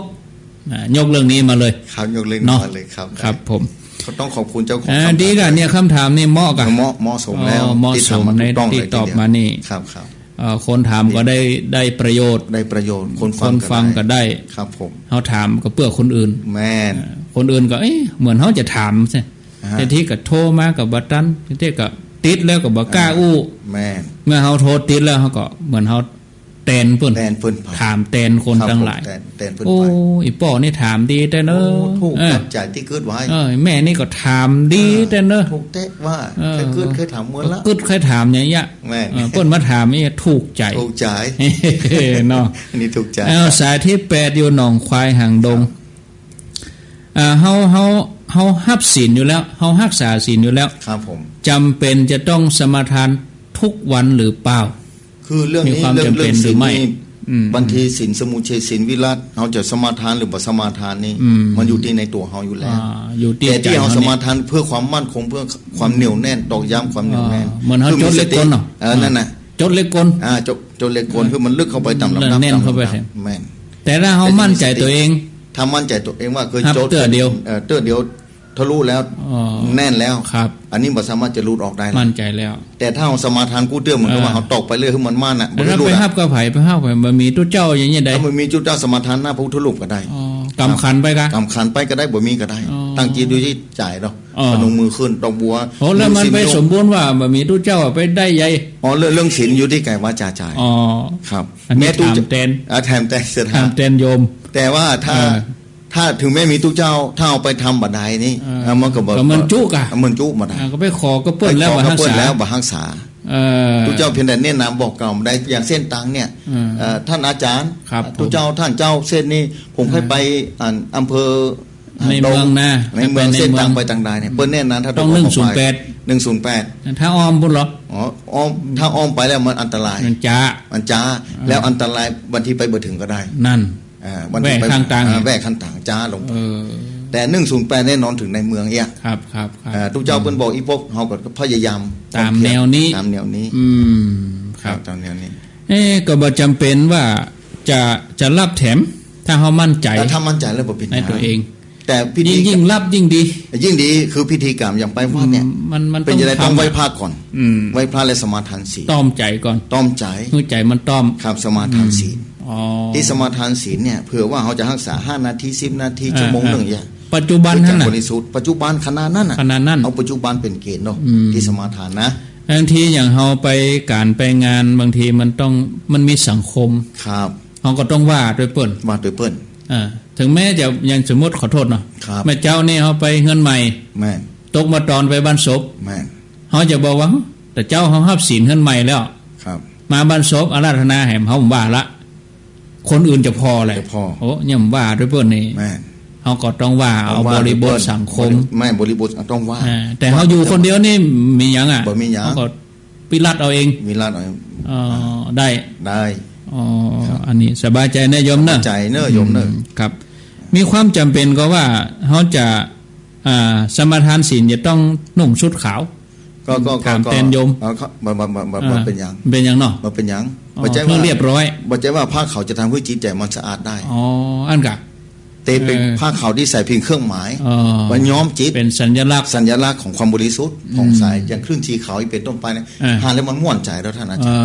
โคม่วนอกม่วนใจหาแล้วม่วนอกม่วนใจเป่งเนี่ยหาแล้วครับไปหันกระจุ่มอย่าสาธุแหมคำถามนึงอันนี้อยู่สารปีป่าบงครับโยมใส่บาตรเรียบร้อยครับแล้วก็มีเนนตัวตามครับก็ย่ำได้ฮือปอนได้ก็เลยจกออกบาตรไปเลยครับเนนทำหน้าที่เป็นขยมครับเพื่อก็โจกในบาตรของครูบาอาจารย์ในบาตรทุเจ้าออกไปใส่ในกล้วยใส่อันในซาใส่ในกระสอบครับผมโยมก็โหของเฮาอยู่ในบาตรเฮายังได้ปอนแต่ว่าเฮ้มันจะสมบูรณ์ว่ะเลยบ่ม่วนใจเฮาตัวเฮาเองเฮาจะได้บุญว่ะฮะท่านครูบาเรื่องบุญนี่นะบุพเจตนาครับอาจารย์พระครูครับบุญนี่ได้ตั้งแต่จะมาถึงหน้าทุเจ้าเถอะ ตั้งแต่ขวนขวายตอนเจ้าแล้วตอนข้ามแล้วบุพเจตนาเกิดขึ้นตั้งแต่เริ่มต้นละเอาเริ่มเก็บดอกไม้ก็ดีเริ่มเอาเข้าใส่แก้ไว้ก็ดีจ่ายนี่น้องไปที่ในบาททุเจ้าพูดละตั้งเมื่อไปกาดตะวาแล้วอันนี้บุพเจเกิดขึ้นมันได้ตั้งแต่ก่อนนั้นแล้วลูกนึงเข้าแล้วครับเอาง่ายๆว่าอันนี้บ่ต้องไปเชื่อต้องใจวิจารณญาณลองพิจารณาอย่างจะถึงเรื่องนึงว่านิมนต์อย่างตอนเช้าเนี่ยมาเตือเขามาตามขันข้าวเอาง่ายๆครับมามันเห่าสองหาคนแบบปะมันบาดใจก้าเกิดในติ่นไหนเฮียนี่มันผ่านมันเห่าอย่างเนี้ยแล้วนี่ก็ว่านะมันเห่าอย่างมันจะคบเหมือนมาหาแต่เน้นบนเนี่ยมันผูกมันจะมาตามขันข้าวค่ะนี่น้องบอกมีแต่นั่นบาดใจเตือเดียวอันนี้เขาบอกสามารถที่จะวิเคราะห์ได้ว่ามันเกิดจากอะไรอย่างอันนี้แสดงว่าบุพเจตนาคนที่จะมาตามการเข้าเกิดขึ้นจากจิตใจที่บ้านแล้วส่งมาแล้วคนที่จะรับพ้นหูแล้วนี่รับรู้ขึ้นตรงกันแล้วขึ้นตรงกันคนหนึ่งก็ส่งคนหนึ่งก็เปิดวิทยุอย่างสถาฟังประเดี๋ยวนี้นี่กะคนบอกเพิ่งว่าเขาจะออก96เนอะเขาไปไหลไป97ก็ไปได้ยินเนี่ยไม่ได้ยินอันนี้มันคงจะเป็นความสบายใจของโยมคือความสบายใจคือโยมตั้งจิตใจได้วางไปเถอะโยมได้ที่แจกบ้านมาละแปลงใจให้ไหมแปลงใจไหมคือจะโยมศรัทธาทำใจใหม่เนอะว่าของที่ของตานของเฮานี่บริสุทธิ์แล้วได้มาโดยบริสุทธิ์แล้วเราใส่ไปแล้วคือมีอยู่3ขั้นตอนด้วยกันเนาะตั้งแต่เริ่มต้นเฮาก็ต้องคือก่อนตาลคณะการแล้วหลังตาลอันนี้บ่หลังตาลน่ะคณะเลยอ่ะคณะเลยนะใจหายแวบไปเลยเน้นจกออกมาแล้วจกออกมาเนี่ยหยังอยู่ในบาทอยู่เฮาบ่ได้มันเต็มบาทแต่ก่อนเฮาปอนก่อนโยมก็ให้เข้าใจว่าถ้าว่าของตาลอยู่เต็มบาทแล้วทุกเจ้าปอนมันจะได้บุญเต็มโจกออกบาทไปก็เลยบุญก็เลยเว้าไปที่จริงอยู่ที่บุพเจตนาว่าเกี่ยวกันของนั้นบริสุทธิ์มันสมมุติโดยวัตถุแม่สมมุติโดยวัตถุแต่ใจเขาเต็มตั้งแต่วาแล้วได้แล้วลมยมต้องเกิดอย่างนี้อีกอ่ะแล้วมีเรื่องนึงในสมัยก่อนเล่าซะหน่อยอันนี้มนไหนๆก็ลงดอยมาแล้วบางทีมันจะได้ก่อนจะได้บุพเจตนามันเกิดขึ้นมาได้สมัยพุทธกาลก็ยังมีเลยนะในสกีตาเทพธิดาเพิ่นไปทำบุญเนาะไหลสถานเนี่ยจะเคยอู้แล้วนะนางคนนี้ก็เป็นคนยากไร้ขัดสนต้องหาเจ้ากินข้ามถ้าหาเจ้ากินข้ามอย่างเดียวอันนี้หาเจ้ากินเจ้าหาข้ามกินข้ามถ้าหาเจ้ากินข้ามยังพอเหลือกุมอันใดขับได้ขับนั่นเลยพอเข้าป่ามาก็ไปแลกของมากินแลกของมาแลกข้าวสารมาแลกอาหารการกินแต่ละวันพอดีวันนั้นเปิ้นอีทหิวพอสมควรเหมือนกันเดินทางเข้าป่าพลิกมาพอดีระหว่างทางเปิ้นแลซ้ายไปพอหานใส่ดอกบัวขมดอกบัวขมนะไหลดอกอยู่โอ้นึกถึงจีวรตุเจ้าพระเนรพอดีงามดีนะนึกถึงใครไปทำบุญนะเนี่ยจะได้ดีเนี่ยอย่างได้ดีก็เลยไปเก็บดอกบัวขมมา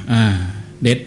มาตอนบ่ายแล้วเย็นแล้วพอหลังจากนั้นก็ไปสลงอาบน้ำอาบท่าชำระร่างกายสะอาดเรียบร้อยชีวิตวันร่างกายคือหมอเปิงกวนก็ดอกไม้ที่จะถวายจะไปถวายที่ไหนจะถวายที่สถูปของพระอรหันต์เจ้าสมัยพุทธกาลนี้พระสงฆ์พระอรหันต์เจ้าที่ปรินิพพานแล้วพระพุทธเจ้าจะสั่งไว้ไปประดิษฐ์ทำสถูปที่ทำสั่งแพร่2แพร่ขณะเดียวกันนางสกิตานี่นางคนนี้กำลังเดินไปอยู่ประจวบกับรหัสกรรมนั่นรหัสกรรมมาแล้วในโลกโลกายักษณียักษ์ตัวหนึ่งมานางยักษ์มา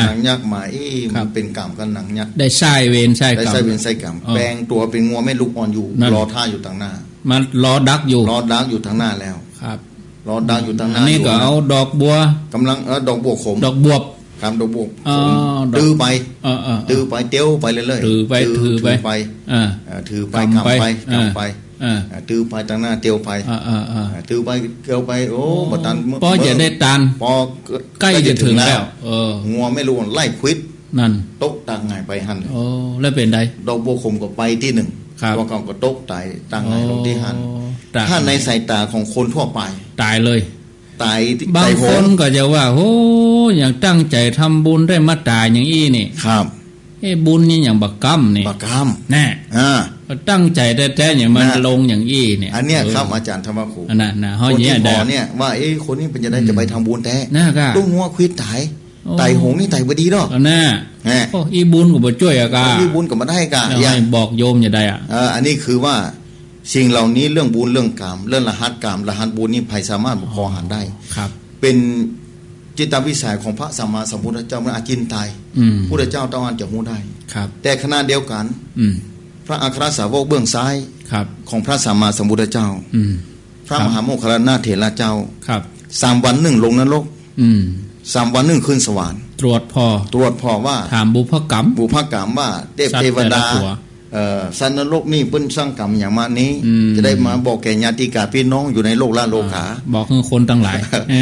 ได้ทำบุญอุทิศจะได้มีความหวาดกลัวครับแล้วก็เวลาขึ้นบนสวรรค์จันฟ้าเทวดานี่อย่างมาเป่งปังดีปังแบบนี้แล้วเป็นจะได้ถึงรัศมีไม่แบบนี้ได้ทำบุญอย่างจ้ามางดงามเป็นแบบนี้ไปตันอย่างมาทำบุญอย่างมาปรากฏว่าพระมหาโมคคัลลานะขึ้นไปบ้านใจเขาก่อนนั้นเนี่ยที่จุดนี้เป็นที่ว่างอยู่ปราสาทจะมาปรากฏมีเตื้อแต่มาวันนี้ปรากฏว่าปราสาทเรื่องอารามสว่างสวายเรื่องอารามเลยมีเจ้าของก็มีเจ้าของไผ่เป็นเจ้าของสกีตาเทพธิดาตีงัวคิดตะกี้นะตีงัวคิดตะกี้มาปรากฏที่นี่แล้วคนก็เลยถามว่าไผ่เป็นเจ้าของปราสาทหลังนี้ครับสกิตาเทเดียวก็ออกมาโอ้นางนี่กาข้าพระองค์เองเทพธิดาองค์นี้กาของข้าพระองค์แล้วนางทำบุญอันอย่างมาถึงได้มาสว่างสวัยสีเหลืองอลามแบบนี้พระคุณเจ้าพระคุณเจ้าผู้เจริญขอจะไปให้ข้าเจ้าได้บอกเนี่ยพระเจ้าเป็นไงไอ้อย่างมันน้อยเดียวน้อยเกินตานน้อยเดียวยังได้อยู่ประสาทปดแล้วตัวโบขมตามไปบ่ถึงสักคำย่ำตานได้เกณฑ์ได้เกณฑ์ที่สะทุบพระอรหันต์เตื้อโดนงัวควิดตกตากไงหันก่อนแล้วปรากฏว่าเนี่ยคือจิตเบื้องต้นตานแล้วก็มาปรากฏเป็นปราสาทอยู่สวรรค์วิมานจันทร์ฟ้าแล้วพระบอกขอบอกเถอะจะได้เป็นประโยชน์แก่คนในโลกละโลกาจะได้สร้างบารมีสร้างอย่างก็มานังสกิตาเทพธิดานี้ก็เลยนางก็บอกว่าสมัยข้าเจ้าเมื่อ2-3 วันยังเป็นคนดูแล้วไปเข้าป่าเข้าดงไปเก็บหลวงเก็บผักไม้ไส้ครัวในป่าในดงมาแลบเลี้ยงชีวิตอัตภาพตามความเป็นอยู่ไปวันๆนึงแต่พอมีวันนึง 2-3 วันก่อนนะไปปลาใส่ดงบัวโขมนั่นถึงจีวรพระสงฆ์องค์พระเจ้าเกิดจะเอาไปตานไปบูชาสถูปพระอรหันต์ที่ต่างสามแพร่งครับแล้วไปเบิดถึงสกามโดนยากตนนึงที่ไปมีกรรมมีเวรด้วยกันแถลงกายเป็นงัวแม่ลูกอ่อนอยู่กลางตังควิดข้าเจ้าตายลงปฏิหารแล้วข้าเจ้าก็มาปรากฏตัวอยู่ที่นี่ล่ะนี่ครับอาจารย์ธรรมครูอันนี้ก็คือบุพเจตนาเกิดขึ้นแล้วเพราะนั้นโยมที่ถามนี่ก็บ่ต้องไปวิตกกังวลอย่างแล้วว่าจะได้บุญบ่ได้บุญแต่ของลงในบาทแล้วสุดยอดแล้วรุดจากมือเฮาแล้วจากมือไปแล้วขอโทษนะอาจารย์อย่างสมมติว่าโยมเอาใส่บาตรแล้วของกินของท่านใส่บาตรแล้วรุดจากมือโยมไปแล้วมีคนมาขอก่อนเจ้าเจ้าอยากเข้านะบ่ได้กินเข้านะจะฮื้อได้ขอแล้วตัวเจ้าก็เอาฮื้อครับถ้าโยมมาไปหันใส่โยมหันใส่แล้วโอ้ขอทานนึงตัวเจ้าแท้ๆน่ะนี่จะต้องมาเห็นเรื่องหนึ่งทั้งหมดนี่มีเห็นเรื่องหนึ่งทั้งหมดเห็นเรื่องนึงมีได้นิมนต์เอาเห็นน้อยกับไปเป็นอย่างก็ข้างแหมถึง7 นาที7 นาทีมาได้หำได้เฮียนมาได้อ่านมาตัวเก่าได้อ่านมาได้ศึกษามาก็มาต่อกันอีกทีหนึ่งรุ่นต่อรุ่นกันไปแล้วก็พยายามก้อนใกล้ภาษาเมืองเก็บเกี่ยวว่าแต่ละปุตนะได้อู้ได้จ่ายอย่างกันพ่อช่วงแรกที่เขาอู้จ่ากันด้วยอีกก่อนเนาะขอนิมนต์ท่านอาจารย์ท่านพระครูกัลยาณประโมทผู้ร่วมรายการด้วยกันครับนิมนต์ครับขอถวายความเคารพพระสงฆ์ครูบาอาจารย์ที่ฟังรายการขณะนี้บริษัทท่านอาจารย์ท่านบุญเวทพระคุณสุเมธธรรมเสวีท่านอาจารย์วิวัฒนวิกรมว่าพระครูกัลยาณประโมทว่าเจ้าวัดพระมดให้แก้วใน เป็นผู้ร่วมสนทนาธรรมวันนี้จากวันพุธที่แล้วบ่ได้มาร่วมรายการเพราะว่าติดประชุมคณะสงฆ์อยู่ซึ่งท่านอาจารย์ท่านพระครูทั้งสองได้ร่วมสนทนากันก็ห่างหายกันไปโอ้เสือบอกให้กุ้นเวทีครับมันห่างไปแต่เขาน้อมเอามโนเนาะเพราะเขาว่ามโนนึกถึงคนฟังว่าเหมือนวันนั้นบรรยากาศที่เขาไปปาญาติโยมไปไหว้พระพุทธบาทสระบุรีได้ไปปะอันพี่น้องคนไตโยนที่ปูนแล้วก็ได้ไปกราบสังขารหลวงพ่อคุณที่ขอนแก่นแล้วก็ได้หันบรรดาญาติโยมขึ้นสีขาวก็ดีที่ไปร่วมกันขณะนั้นทั้ง400 กว่าท่านกว่าคนนี่นึกเอาภาพตรงนั้นว่าเขาหันหน้าหันตากันหันญาติโยมมันได้อยู่ในวงสนทนาที่เป็นญาติพี่น้องเป็นพ่อเป็นแม่คุ้นเคยกันเนี่ยเนาะนึกถึงอีว่าในขณะที่เขานั่งนะเพิ่นก็ท่าฟังเขาอยู่ เพราะนั้นคือน้อมนึกเอาบรรยากาศแบบบ้านๆเนี่ยว่าเขาปะพี่ป้าน้องป้าพ่อป้าแม่มีเรื่องนั้นเรื่องนี้มาอุ้มใช่เหมือนป้าเขาไปป้าคนอื่นที่ไกลเนาะผมซื้อว่าอุ่นใจมาน้อยหนึ่งครับอันนั้นวันนี้ครูบาอาจารย์จะมีเรื่องอย่างอู้กันจ้าก็เพราะว่าท่านอาจารย์ท่านพระครูวิวัฒนวิกรมเก็บคำถามไว้พร้อมกันเนาะครับของเก่าครับก็ช่วงแรกนี่จะเป็นคำถามเก่าเนาะมีแม่อุ้ยคนหนึ่งชื่อว่ายายคำบางนิรันดร์พฤกษ์อายุได้88 ปีแล้วฟังรายการที่96นี่ตลอดแล้วก็ฟังก็คนเฒ่าง่อมใจเนาะมีปัญหากับบ่ฮู้จะไปป้องไปผิวที่ไหนไปไกลก็บ่ได้ไปไกลก็บ่ได้แวดไปแวดมาอันนี้ก็อันจะโทรมาก็บ่ทันเปิ้นแล้วให้โทรเปิ้นโอ้ก็เลยลบเล้าแหละลบเล้าคนใกล้ชิดพิมพ์เนี่ยก็พิมพ์ข้อความมาเนี่ยอุ้ยมันอยู่ไหนโหอุ้ยอยู่ทางอันสันกำแพงบวกกังอันบวกโคกนี่คงจะเป็นทางในเมืองอยู่ติดเวียงแล้วเนาะถามว่าอีเนาะก็ใครได้ยินจากปากตู้เจ้านะมันแล้วใจแห้งก็ว่าถามคนอื่นก็บ่แน่นเขาว่านะเขาว่าฝากถามว่ากรณีเฮาไปตานทำบุญคือเขาก็จะตานหันเข้านะเนาะก็จะไปเสาะสวยเสาะยังก็ยากคนเฒ่าก็จะเตียวเหินเดินลำบากไปเก็บดอกเก็บดวงก็ยากก็เลยว่าเฮาสวยเดียวได้ก็ ได้ยินท่านอาจารย์ครูบาอาจารย์ว่าตานขันเข้าขันเดียวแต่เอาลายสวยน่ะเป็นมติเดี๋ยวนี้ปีนกันเอาขันเดียวสวยเดียวได้ก็จะแล้วว่ะอันเนี้ยจะสำเร็จก็จะถึงก็จะได้ก็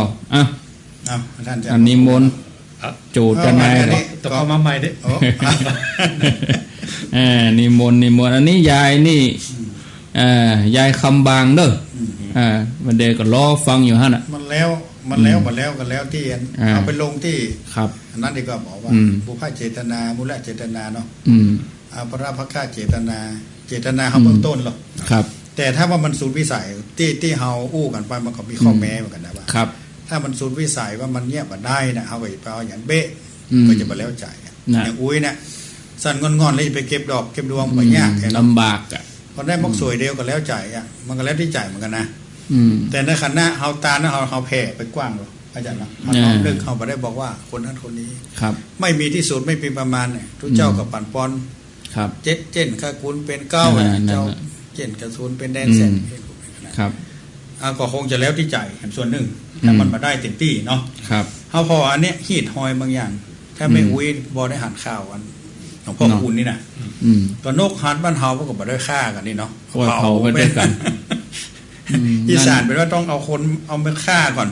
ฆ่านกก่อนนะเลือดไหลเราก็ไม่หันนะฮีดหอยน่ะนกหันเหมือนกันครับต่างวิธีการแตกต่างกันลองถ้าพี่น้องอีสานมาหันมันโอ้เพิ่นมาฆ่าก่อนเผาบ่เคยสงสัยเลยก็แล้วจักความเชื่อเนาะความเชื่อแต่เจตนาก็คืออย่างครับก็คือต้องการสักการะบูชาครูบาอาจารย์เท่านั้นครับฉะนั้นบางอย่างนี่เทียบกับแม่อุ้ยฟังว่า เนี่ยถ้ามันมาได้อย่างอันน่ะแล้วทำไมจะได้บุญว่าเงินนกหัดบ้านเฮาไม่ได้ค่าเอากับเผานะมันเป็นบาปว่ะเนี่ยนั่นเนาะน่าคิดกันนะครับทางเรื่องอนุวัตไปตามกาลเวลาความเหมาะสมความสะดวกแต่ขึ้นแล้วที่จ่ายว่าเขาตานแม่หาด้วยความบริสุทธิ์ใจตั้งแต่แม่เริ่มแปลงสวยดอกสวยเดียวนั่นนะครับด้วยความตั้งใจสมาธิเกิดหรอความตั้งใจเกิดว่าวันพุธใครจะไปตานหาคนนั่นคนนี้เข้าน้ำปัจจัยอันใดดีก็ตาเตรียมไว้นี่สำเร็จไปเกินข้อแล้วนะครับ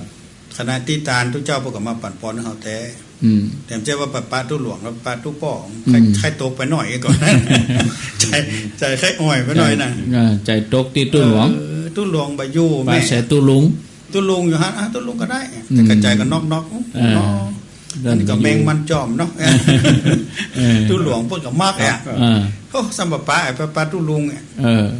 อันนี้ถึงแม้เขาบอกออกปากมันอยู่ในใจเขาเป็นจะได้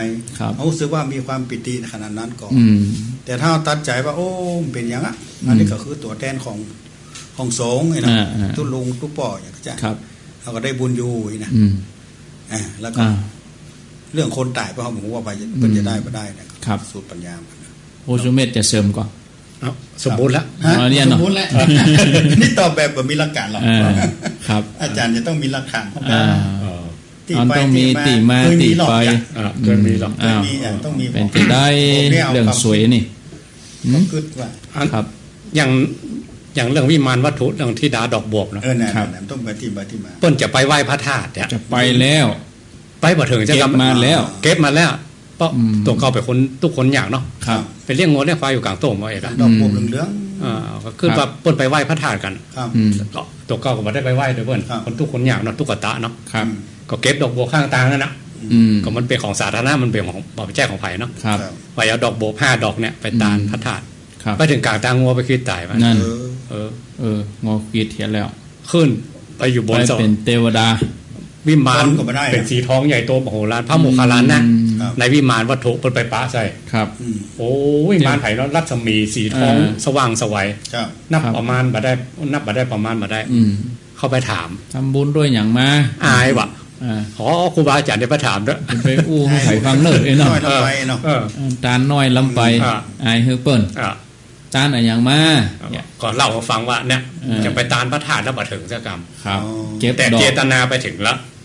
ถ้าพระโมคคัลลานะเปิ้นยังบ่เต็มใจด้วยนะครับอย่ามาถามพระพุทธองค์ตอนนั้นก็บ่ได้รับพรจากพระสงฆ์บ่ได้เกณฑ์แต่เจตนาเปิ้นจะถวายกุลแก้ว3ประการเกิดแล้วอันนี้ก็เลยลงคำที่ผมว่าตะกี้ถ้าเอาติดบุคคลล้ำไปเนาะนี่แค่เจตนาว่ายังบ่ถึงด้วยนะแต่ใจอย่างที่บอกว่าเจตนาตกไปแล้วไม่ใช่เจตนาตกแบบภาษากลางนะเจตนาตกภาษาเหนือเขาแปลว่าใจลิงลู่ไปหากุลแก้ว3ประการใจโมทนาแต่อีกก็ถึงแล้วครับสำเร็จแล้วทุกอย่างแล้วแต่ใจแล้วหรอก็นางอีกับนางเอ้ยเนาะทำมาอย่างมหาโมลนิปานสูตรโพงว่าจะตาโพงนี่แบบว่ากำลังจับกึศใจว่าเตรียม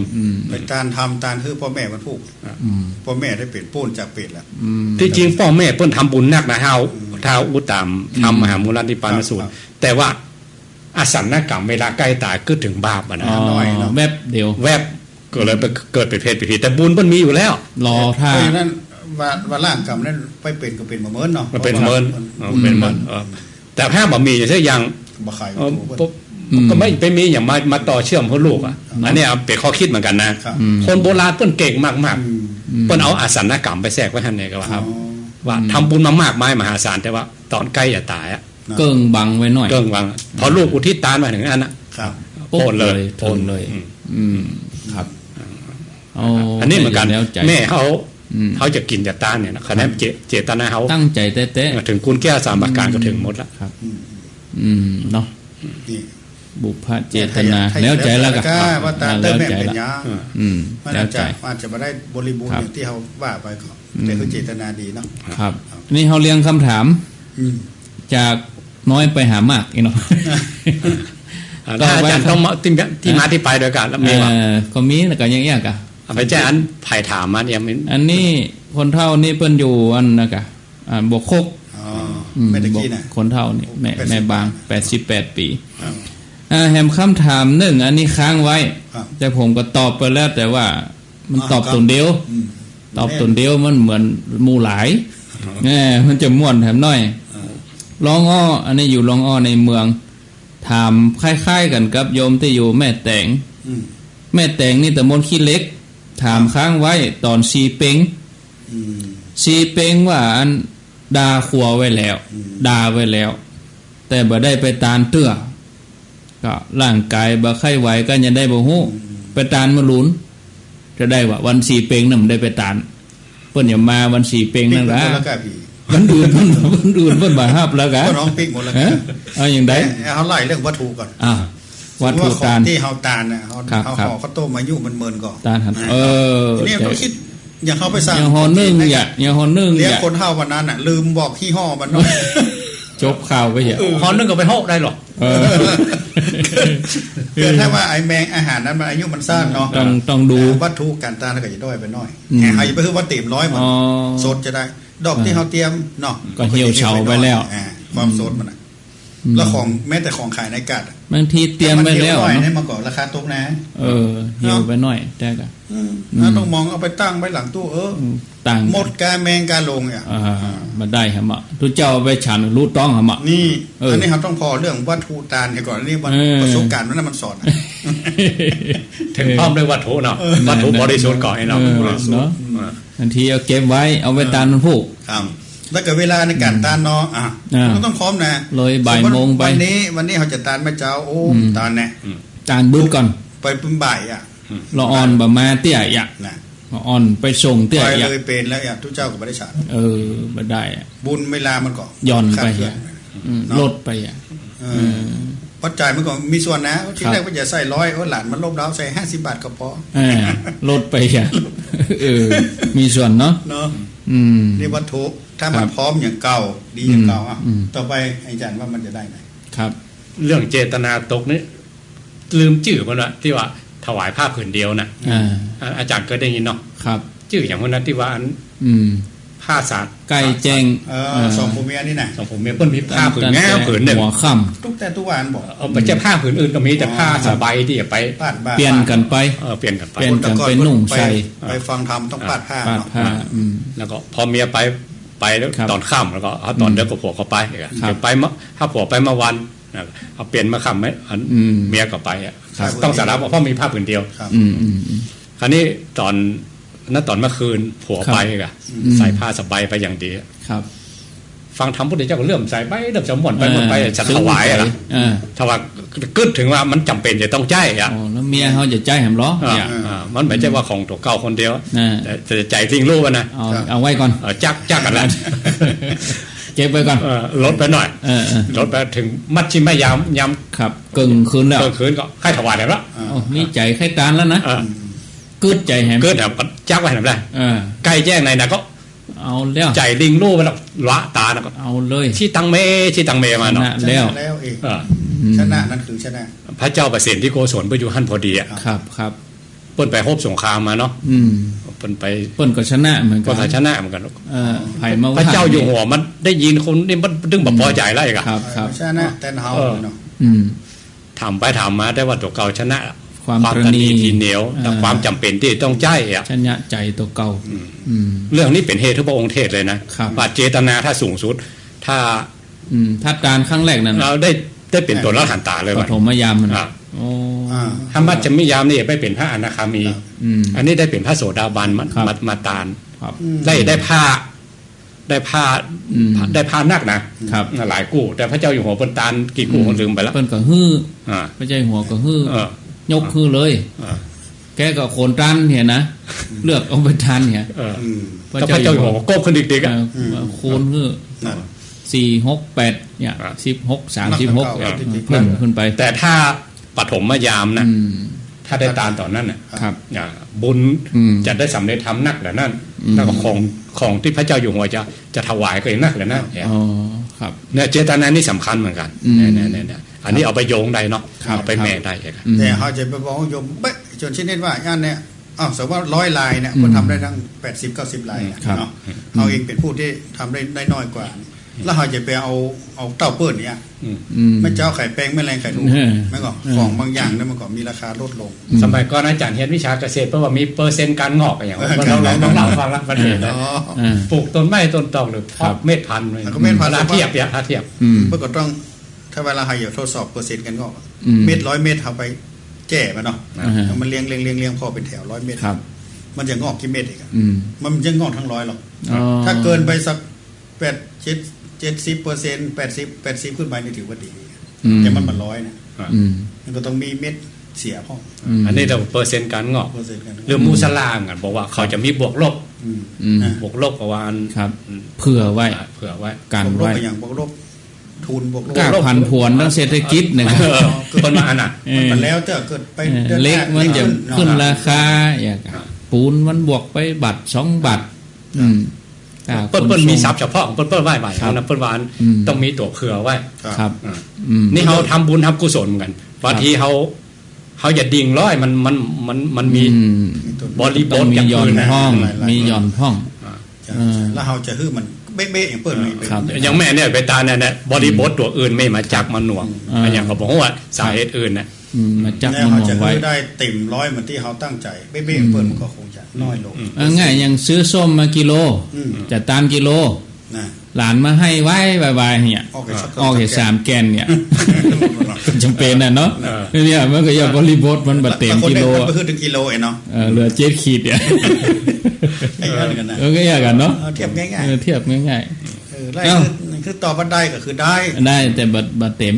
ที่บ่เต้าที่ควรแต่ถ้าเอาตาลพวกวันนั้นเลย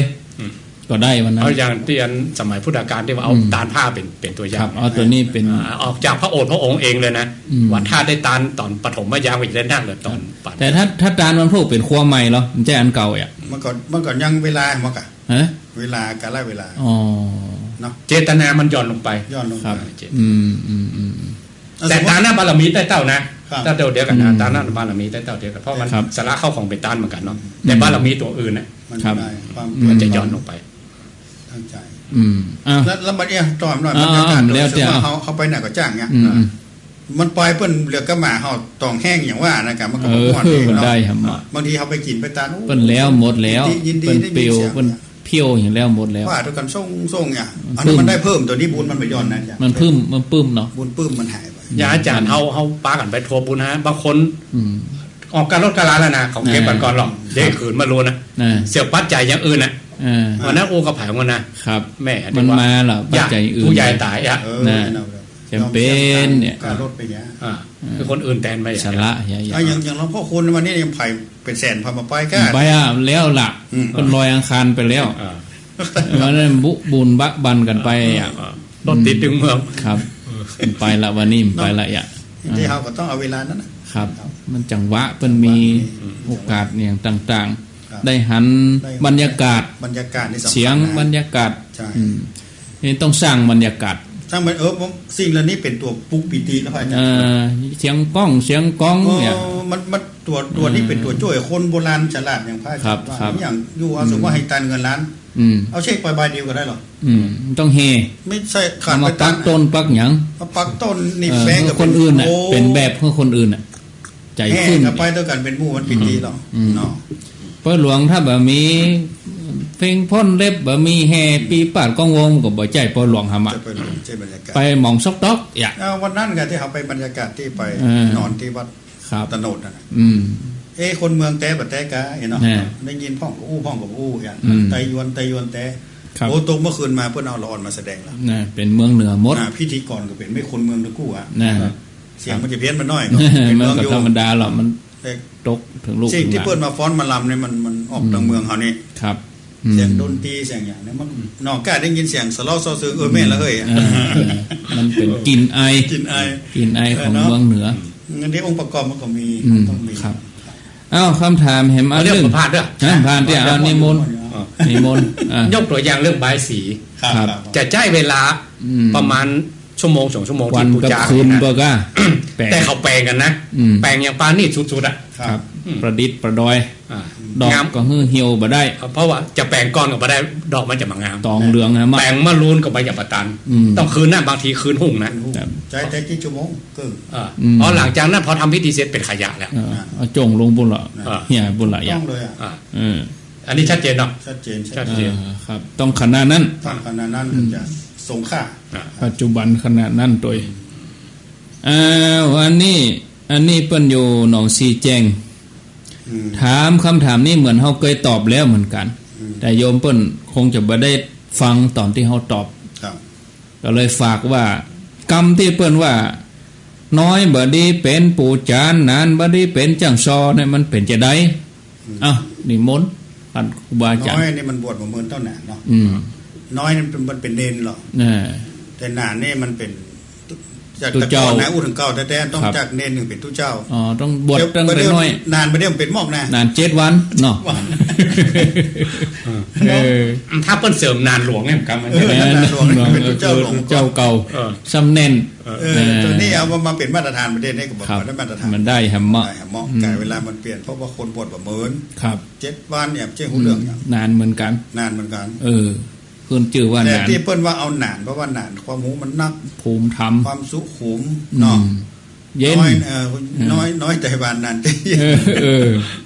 ครับแล้วก็ทีนี้มีภูมิหูภูมินำนักกว่าแล้วถ้าว่าซอเนี่ยขึ้นซอมันกำหรอตอนเจ้ามันให้เป็นศีลเป็นธรรมกันโอ้ตอนบ่ายตอนเก็บนกเลยยุ่งเลยนานลูกแล้วนานเลยเนาะกำไตสิ้นไตผ้ามาว่าเปิงเนาะนานบางทีก็เป็นครึ่งคนครึ่งพระนะปู่จาเนี่ยนะคนครึ่งพระเป็นยังไงได้ยอดเจ้าทุเจ้าหรอกเก้ากันครับเก้ากันหรอกทุเจ้า300ปู่จาน300น้อยก็คือความหู้บ่นักเตื้อความหู้ภูมิธรรมที่จะแนะนำเปิดพ่อแต่ถ้าคนดิบเนาะคนดิบไปเป็นบูชาเนาะบางทีเอาหันแม่ยิงก็มีละอ่อนก็มียุคนี้มันเปิดกว้างเขาก็ต้องยอมไปตามกาลเวลาจะมาเลิกนานก็อย่างว่าบางทีนานมาบ่ฮู้เจ้าคนดิบก็มีเนาะตอนนี้นานน้ำลายย้อยเตยๆเอาคนดิบอีกบ่ดีก็พยายามไปตามเหตุการณ์ตามสถานที่แต่ถ้าจะใจก็คือเพียงแต่ว่าเอามานำศาสนาพิธีเนาะครับแต่ว่าถ้าอย่าเอาไปทำพิธีกรรมขึ้นภาพรวมตึงหมดได้ครับเหมาะส่งเคาะจนหลังจนหน้าได้ไม่ยิงบ่ได้แต่ถ้ากล่าวคำถวายได้อย่างบางคนก็ถามมะไม่ยิงมากล่าวนำบุญบ่ถึงไงก้าคนอื่นไม่ยิงนะอย่างรุ่นใหญ่กันนำบุญเนาะเป็นไม่ยิงนะอาจารย์เนาะมีหลักฐานเขาว่าไม่ยิงนำทำบุญไม่ยิงมากล่าวนำเนี่ยจับเสียงแล้วก็ขึ้นฟอกันมีทั้งหลายที่เนี่ยกันเนาะพูดถึงบริบททั้งเหนือเขานี่บัลล่ำจะมีก่อนนางเขาพอง่ายๆที่ผ่านมาเนี่ยที่ข้านกหัสดีลิงเนี่ยก็ไม่ยิงไงต้องนางสีดาก่อนเนี่ยต้องนางสีดาหำมะแล้วก็ต้องลูกหลานเปิ้นตำนานเปิ้นที่จัดงานศพเพื่อเจ้าเมืองก็ธิดาภรรยาอย่างก็เอกก็โลกมาเฮสีเอกหรอกออกมาจัดการจัดงานครับจะให้ไผไปฆ่านกก็ฆ่าบ่ได้ไปชิงอโศกมาก็นางสีดาดอกคือได้อันพระนางมาริกาอันมเหสีของพระเจ้าประเสริฐที่โกศลจัดเรื่องอาสาทิสถานเพิ่นเป็นคนจัดแจงเองครับก็ไม่ยิงนั่นนะพระพุทธองค์บอกว่าในศาสนาหนึ่งของพระพุทธเจ้าเนี่ยจะมีอาสาทิสถานครั้งหนึ่งครั้งเดียวครั้งที่ใหญ่ที่สุดนี่นะครับพุทธองค์หนึ่งก็มีคนที่จัดก็ครั้งหนึ่งใครเป็นคนจัดต้องไม่ยิงอันนั้นมันละเอียดละประณีตนี่ดาครัวก็ไม่ยิงนั่นแหละดาวอี้ก็ไม่ยิงอย่าน้อยใจหะมาถึงวันเป็นส่วนมากได้กินย้อนไม่ยิงก็เขาลูกนึงเข้าแล้วเราสังเกตว่าเราไปทำบุญแต่ละทีคิดเป็นเปอร์เซ็นต์เทวดานับก็ใจมีมาถึง3 คนนับคนขับรถเอาตอนดาเนาะห้องไม่ยากไม่ยิงมาพอตอนทำพิธีสุขเอาเป็นไม่ยากไม่ยิงไปอยู่ตรงบุญน้อยใจเหมือนกันได้แน่ไม่ใช่เหมือนกันนะไปอยู่ตรงบุญกินกระโตกละละมานะเอาไม่บ้านมายิงมาเที่ยวดาก็ดาแปลงบดโซดแปลงพระธาตุเหมือนกันเนาะหอมเต้หอมว่าไม่ยากไม่ยิงนะหอมมาปัดมาเที่ยวตัดลูกนี้มิดปุ๊บแห้มขึ้นนี่ดูเขากันได้พม่านี่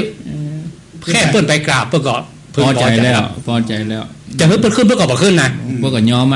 ยังพระธาตุอินแขวนให้เอาไปเนี่ย ปิ้นมาเพิ่งไม่ยิงเข้าในภายในเขตห้วย เอาธาตุเขายังมากายแบบนี้เนาะ ว่าเขาไปอีสานนี่ไม่ยิงแต่ว่าจะเพื่อเขาลบพระสง โอ้ ฆ์ แน่นอนอ่อนน้อมไม่กล้าหงกล้าหวยนั่งนะไหวหมดนะเขาเตียวไก่ ครับ ที่วันนั้นเนาะ นี่พูดเรื่องน้อยเรื่องไหนลามไปถึง อ๋อก็ ความเคารพ ความเคารพ เราไม่ยิง น้อยบดีเป็นผู้จาน นำได้ก่อน นานบดีเป็นจังซอ ได้บางอย่างเนาะ ก็เป็นบอดี้บอสนะอย่างที่บอกเนี่ย บางอย่างบางตี้ ยุคมันเปลี่ยน บางแห่ง ในหมู่บ้านลองไปไล่พอนานเหลือกี่คนนานมีก็อย่างว่านานกินเหล้าก็มีนานดีๆก็มีน้อย ก็นานเนี่ยมาเข้าวัดพ่องก็ฆ่ากับลูกวัดนะมะต้องยอมยอมเนาะเอ้าฮิริโอตปะคืออะไรอย่างฮิริโอตปะคืออะไรอย่างฮิริโอตปะคืออะไรอย่างอายุอันฮิริโอตปะคืออะไรอย่าง